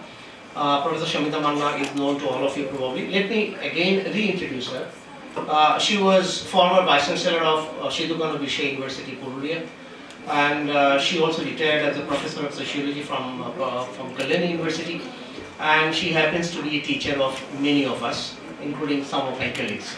So it's over to Professor Manna, even though her voice is cracking because of some illness. She has agreed to come over. Professor Manna will talk about her experience with the tribal community. Thank you. Respected dignitaries of the dais and on the dais, I am really happy by getting invitation from the convener of this seminar, and I am also very much grateful to Professor Vishwajit Ghosh, who is just like my younger brother, and the topic of the conference is really enlightening to all because we are in the process of development. So development, without development, there will be no human society. So for this reason, development with dignity gives us a special field where we may assess ourselves what type of dignity we deserve. So in this context, I would like to say a few words, the true picture of our Indian society, that is the criminal tribe. My topic of my paper is criminal tribe to settle agriculturists, a long trajectory of the stigmatized Lodha tribe of West Bengal. It is the true picture of our society. We are talking about development, and actually it started, formally started since our independence.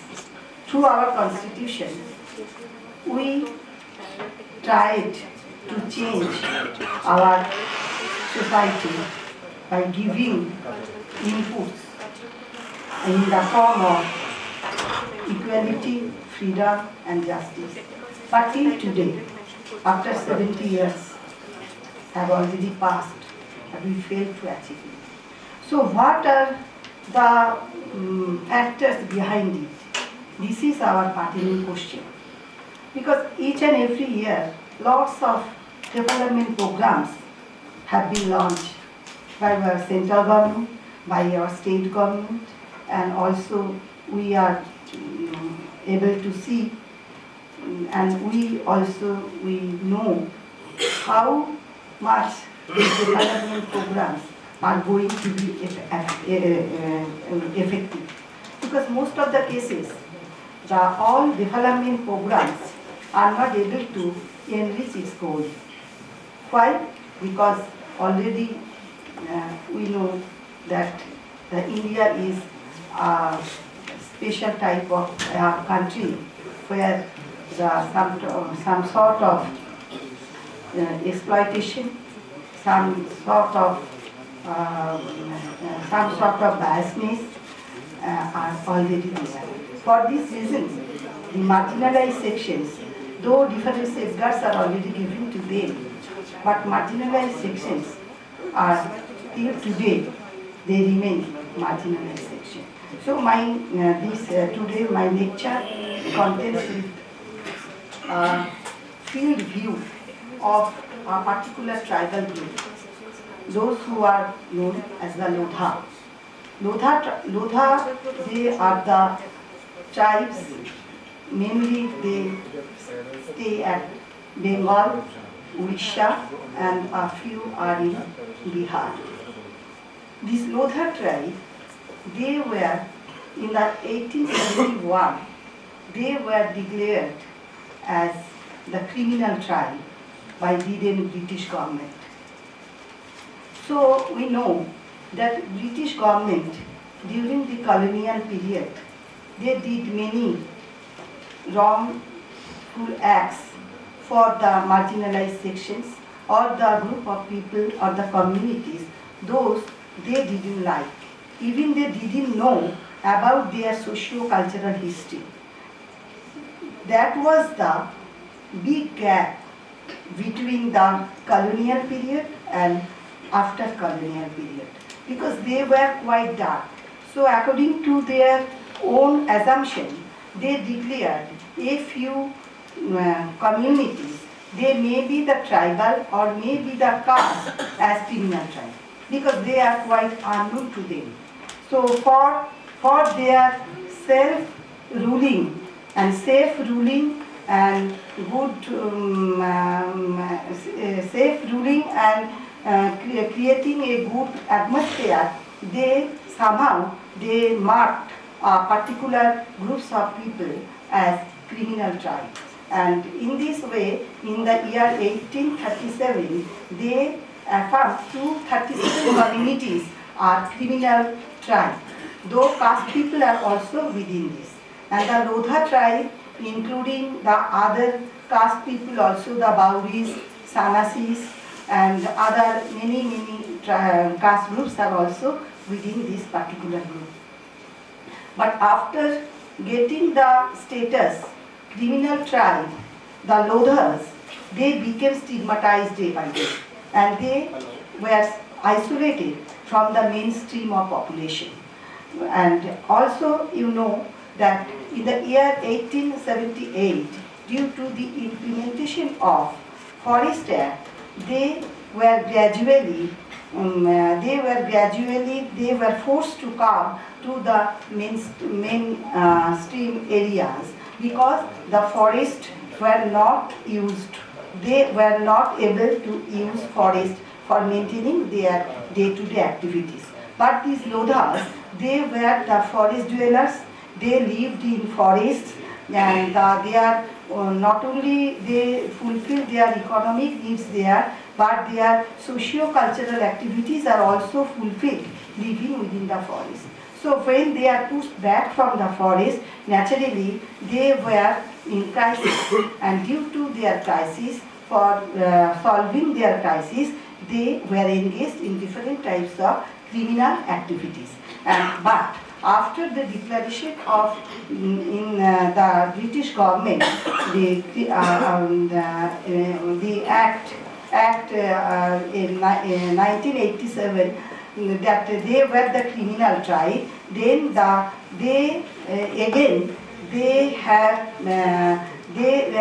they were tortured by the government, by the British government, by framing new laws, new code of conduct, new set of imprisonment, all these. After getting these type of punishment, they are stereotyped and they remain within the stigmatized identities that they are the criminal type. But after this, after independence, in the year 1952, they were again denotified as they denotified tribal community because the criminal identity has been eradicated. Because after independence, it was thought that if any tribal community or any community were identified as criminal type, it could be the derogatory in a sense.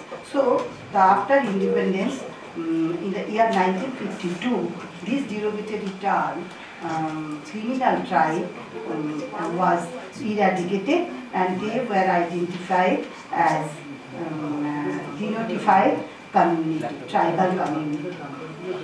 But they actually, this Lodha community, they have been facing trouble since that time today. Because firstly, they were the forest dwellers and now the forests are not in their hands. This is one problem. And naturally, their traditional based culture is going to be eroded.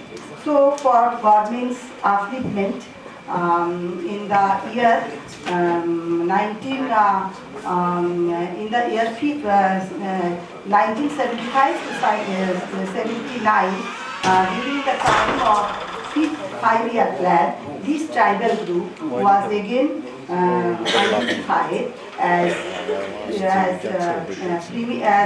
primitive tribal group, PTG group. While their PTG group at that time, in 2011 census, there were 705 tribal communities in India, of which 75 tribal communities are marked as PTG group. PTG group means their socio-economic condition, their education and their cultural legacy proved that they were not like the other tribal groups in India. So they will be considered as primitive tribal group. Being identified as primitive tribal group, 1 minute more. So identified primitive tribal group, they are getting more benefits, but and also at that time, in the year 1960, one ashram hostel was developed in Vidisha, Paschim Mednipur by Professor Bhouni to change their ways of life. Then again, in the year 1980s, this PTG group was again identified as primitive tribal group, particularly vulnerable tribal group, for assessing their present socio-economic lifestyle. But and also they are getting many benefits from the government. But now my recent, I will take another 2 minutes. But my recent observation is this that how this tribal group, those who are known as primitive tribal group and where once they were identified as criminal tribal group, but how they are changing their ways of life in the present connotation. In recent 2022, I visited the village Rahulpur, which was once selected for the rehabilitation of this criminal tribal group. Now this tribal group, they have developed dignity with social rights and justice. Now they think that they are the tribal group like others.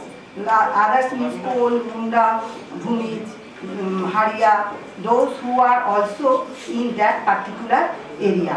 Before that, due to their criminal identity, they were segregated, and as because they lived in forest, for this reason, they have developed some different types of attitude towards the other people.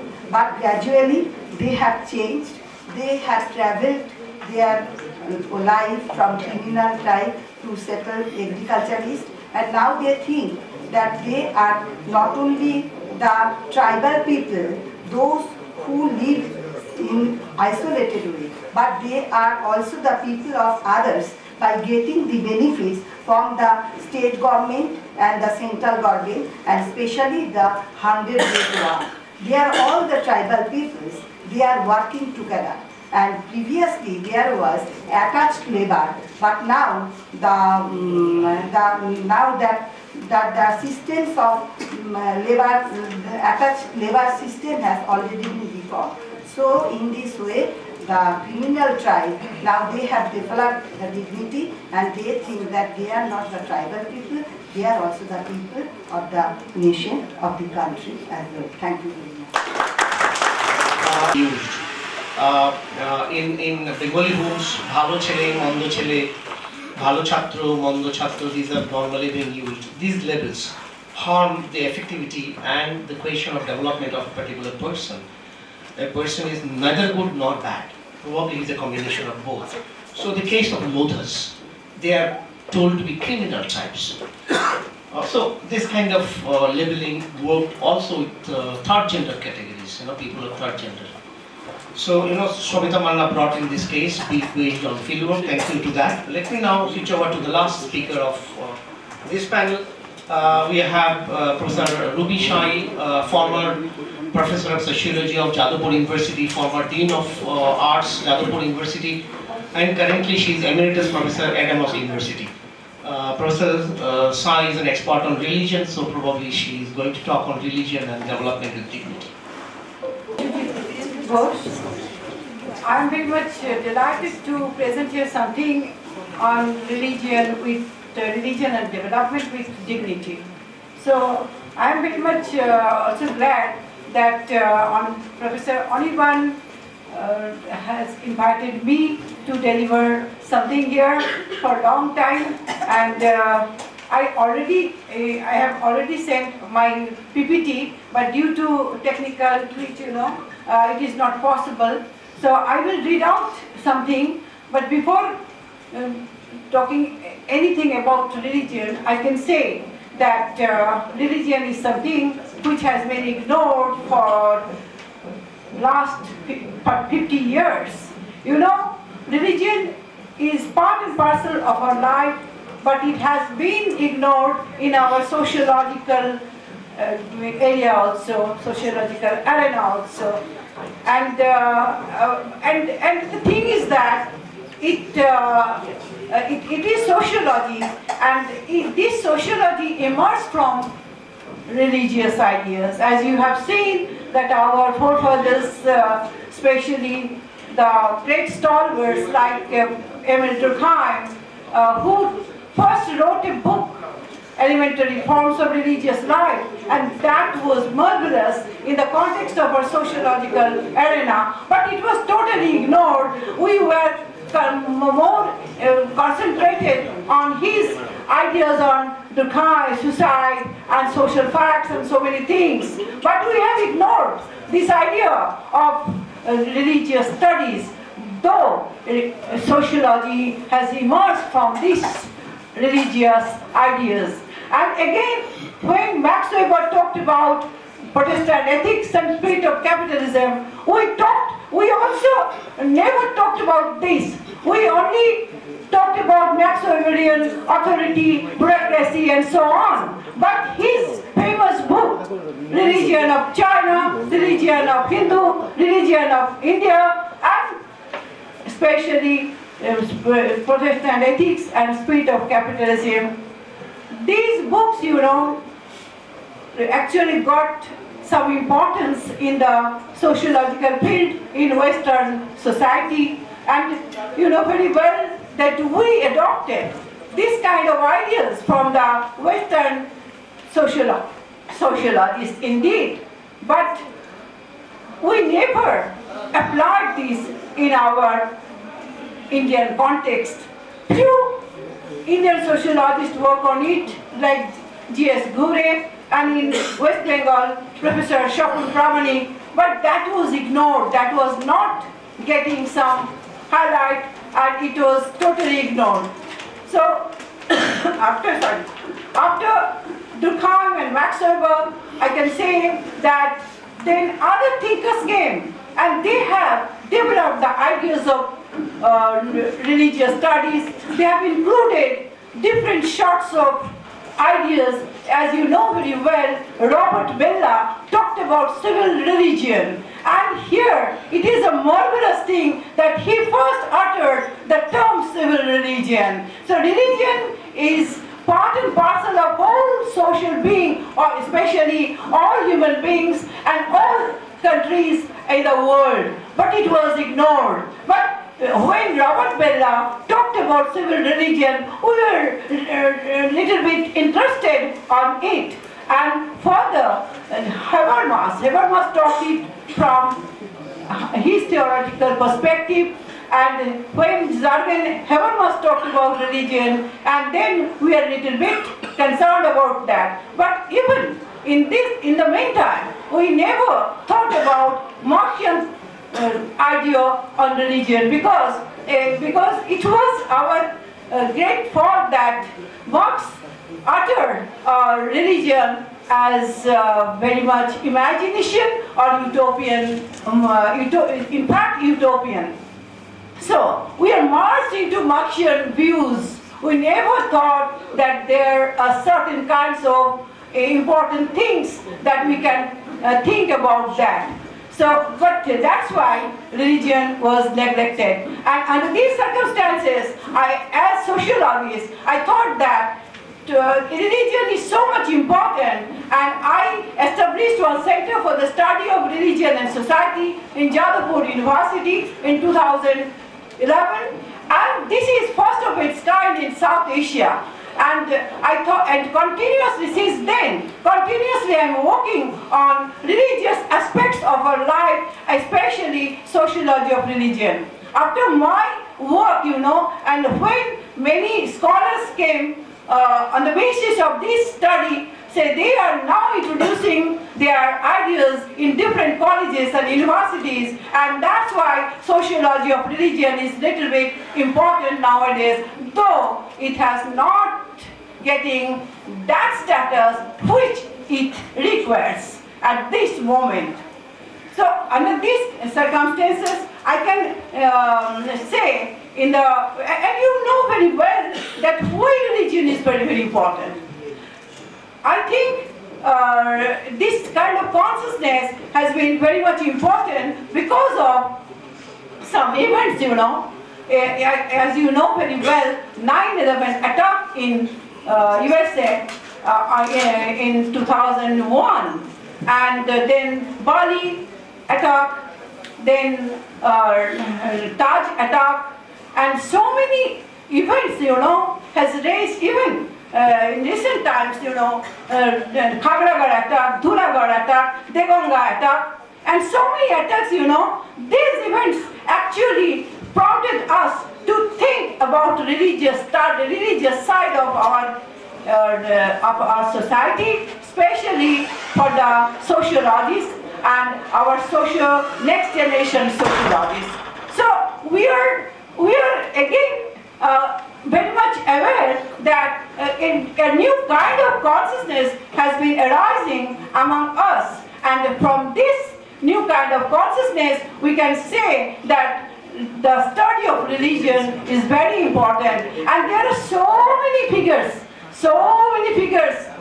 they all talked about the religious studies, but it is important that we are not talking about gods and God's creation, etc. We are more concerned about scientific study of religion, academic study of religion, but we are not based on gods and goddesses. That this is not our subject matter. So we can incorporate different kinds of things. For example, gender relations. Even we can incorporate internet also in the modern time. So thank you so much. So because of paucity of time, I am ending it here. That religion is very important, and religion will be important because we live in religion, we born in religion, and we die in religion. Thank you everybody. Chairperson of this session, I have to end this with my own comments or understanding of developing dignity. First of all, let me congratulate my department in the sense that the department was able to conceptualize an idea of holding a seminar, national seminar. I just went through my email and found on the 13th of March there was a DC meeting held, and it goes to the credit of Dr. Ananta Kumar Vishwas to argue and present his case that my retirement should be celebrated with the seminar. And from then, as usual, Anirban took the charge very enthusiastically to write the proposal. So there were questions of topic. Showroom also they came with health issue. Anand suggested some environmental issue, but then we saw that ICSR will give us fund if something related to Azadi Ka Mahotsav is linked. So we shifted to this development issue. The first title was Development with Challenges. I sent a concept note, draft concept note to Anirban. He revised it. Then I changed the title, Development with Dignity. And finally, the department was finalized and ICSR did manipulate it. The Vice Chancellor also had. So all credit goes to my colleagues for holding a seminar like this, because I organized a national seminar in 2012, and that was Discourses on Development. And Manish was one of the participants who were there. Probably Shamita Manna was also there in the participants. Since then, after almost 10, 12 years, this is the. So I think this is an activity that department should pursue more and more. Okay, let me come back to the issue. Development with dignity. মর্যাদার সাথে উন্নয়ন। আমি মাঝে মাঝে বাংলায় বলবো ছাত্রছাত্রীদের জন্য। কাকে মর্যাদা বলছি? What do you mean by মর্যাদা? What do you mean by dignity? Dignity of a child, dignity of a person living on the street, dignity of a beggar, dignity of a woman, dignity of a girl child, right? Dignity of an aged person, dignity of a student, dignity of an unemployed person. Different questions, dignity of environmental issues, question of sustainability, right? And atto unnoyoner kotha boli, Tagoreর kotha, self-development. Dignity is there. Can I impose my own choice? Can our girls say that I want to marry? Can our daughters ever say that I want to marry? So the question of dignity, question of choice. আমি আমার exercise করব আমার choice. আমি কি subject করব? What subject should I choose? Girls, arts, humanities, soft discipline. Boys, science, doctors and engineers. The question of choice, question of atto-unnoyan, self-development. And when I went to the literature, I was surprised to see, and in fact these are all written in my book, that it is Indian scholars, Tagore, Vivekananda, Gandhi, they actually presented this alternative paradigm of development. The development is not just economic development. Development is not just building industry and doing this and that. Development is also self-development. Development is also development of heart. Right? My love for environment, my care for my parents, my care for my students. Right? So many things, অনেকগুলো issue কিন্তু মর্যাদার সাথে যুক্ত। সেখানে human রাইটসটা কিন্তু একটা বড় হয়ে উঠছে। যেখানে আমরা আনএমপ্লয়মেন্টের কথা বলছি, সেখানে informal sector job ki dignified job. Informalization, right? এই যে সেনাবাহিনীতে 4 বছরের চাকরি, dignified job. Temporary job, dignified job. So এখানে ILO also বলছে যে এটা ঠিক dignified job নয়। Social exclusion এর কথা বলছেন, social exclusion। উন্নয়ন প্রক্রিয়ার মধ্যে আমি বিতাড়িত হচ্ছি। Khaka and Nathan say that tribals are displaced in the process of development itself. Development displaced করে দিচ্ছে। And Ante Gundar Frank, ওরা অনেক আগে বলেছিল ল্যাটিন আমেরিকার প্রেক্ষাপটে development is underdevelopment for me because youth development is throwing the bottle back. আমার বাড়ির সামনে তোমার বোতলটা পড়ছে and just travel into the Tarabag hostel, পেছনের দিকে জানলার পেছনে সব নোংরা, সামনের দিকে সব ফুলের গাছ। So development of dignity involves several other issues. Values, religion. Values are very important, right? In the whole of Europe, I was there in last month in Europe. কুকুরকে নিয়ে যাচ্ছে, হাতে একটা ব্যাগ, কুকুর পটি করলে ব্যাগে তুলে নিচ্ছে। কি ভ্যালু? দারুণ ভ্যালু। কোনো ব্যাগ পরে থাকতে দেয় না, কোথাও নোংরা ফেলে না ওরা। দারুণ স্ট্রং ভ্যালুজ। না এটা আমি এটা করবো না, আমি ডাস্টবিনে নোংরা ফেলবো। So these are concerns, concerns of human life. Environment is, I need an environment, I need employment, I need sustainable thing. So as human being, আমরা অনেক কিছু চাই, সেইটাকে dignified করার জন্য আমরা কিন্তু এই প্রশ্নগুলো তুলছি। So the question of dignity in the year 2023 brings in alternative theoretical paradigm. একদম বিকল্প থিওরিটিক্যাল প্যারাডাইম। অমিত ভাদুরী যখন ডেভেলপমেন্ট উইথ ডিগনিটি বলেছিলেন 2005, first person to talk about development with dignity, আরেকজন বাঙালি অবশ্য। But that was a question of facing the onslaughts of economic liberalisation. Economic liberalisation cause so much of unemployment. ওই কনসেপ্টে কিন্তু বলছেন development with dignity, full a case of full employment করতে হবে। But the government came to the informalisation project, right? বাড়ির কাজের লোক সে কি এমপ্লয়েড? রিক্সাওয়ালা, টোটোওয়ালা employed. In one sense they are all employed, but in real sense this is not dignified employment. Because you cannot admit your son to a school, you cannot have health benefit, you cannot have this benefit, that benefit. So the all surveys say that most Indians cannot earn 20,000 rupees a month. Most Indians. And 20,000 rupees for a family is the basic need. So the question of development, Anirban was talking about parameters, health.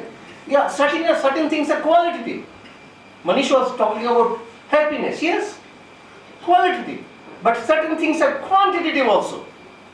How many hospital beds? COVID time দেখা গেছে Europe এত উন্নয়ন করেছে, ইতালিতে আমি গিয়ে দেখলাম, Italy, Greece, hospital নেই, সব তো private.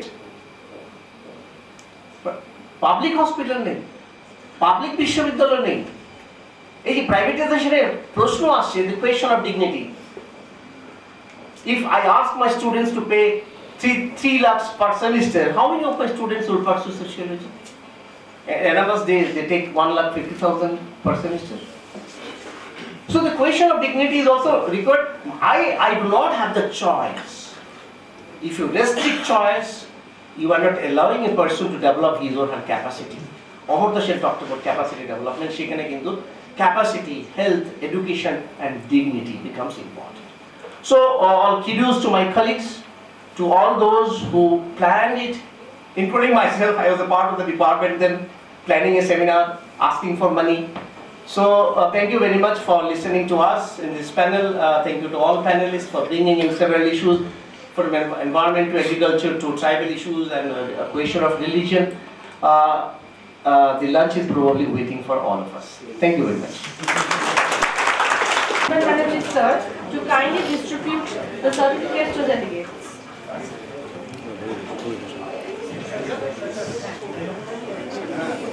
First, Professor Shamita Manna ma'am.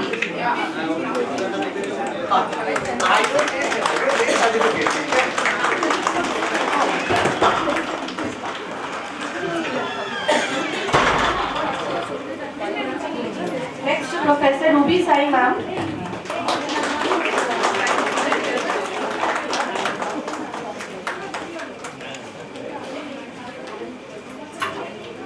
Next, Professor Vishwajit Ghosh sir.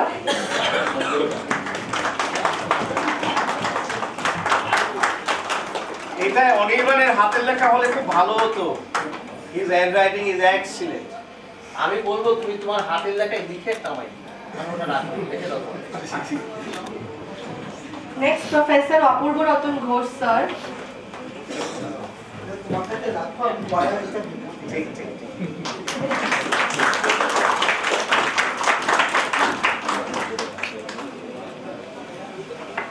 Next, Professor Govinda Chandra Roth sir.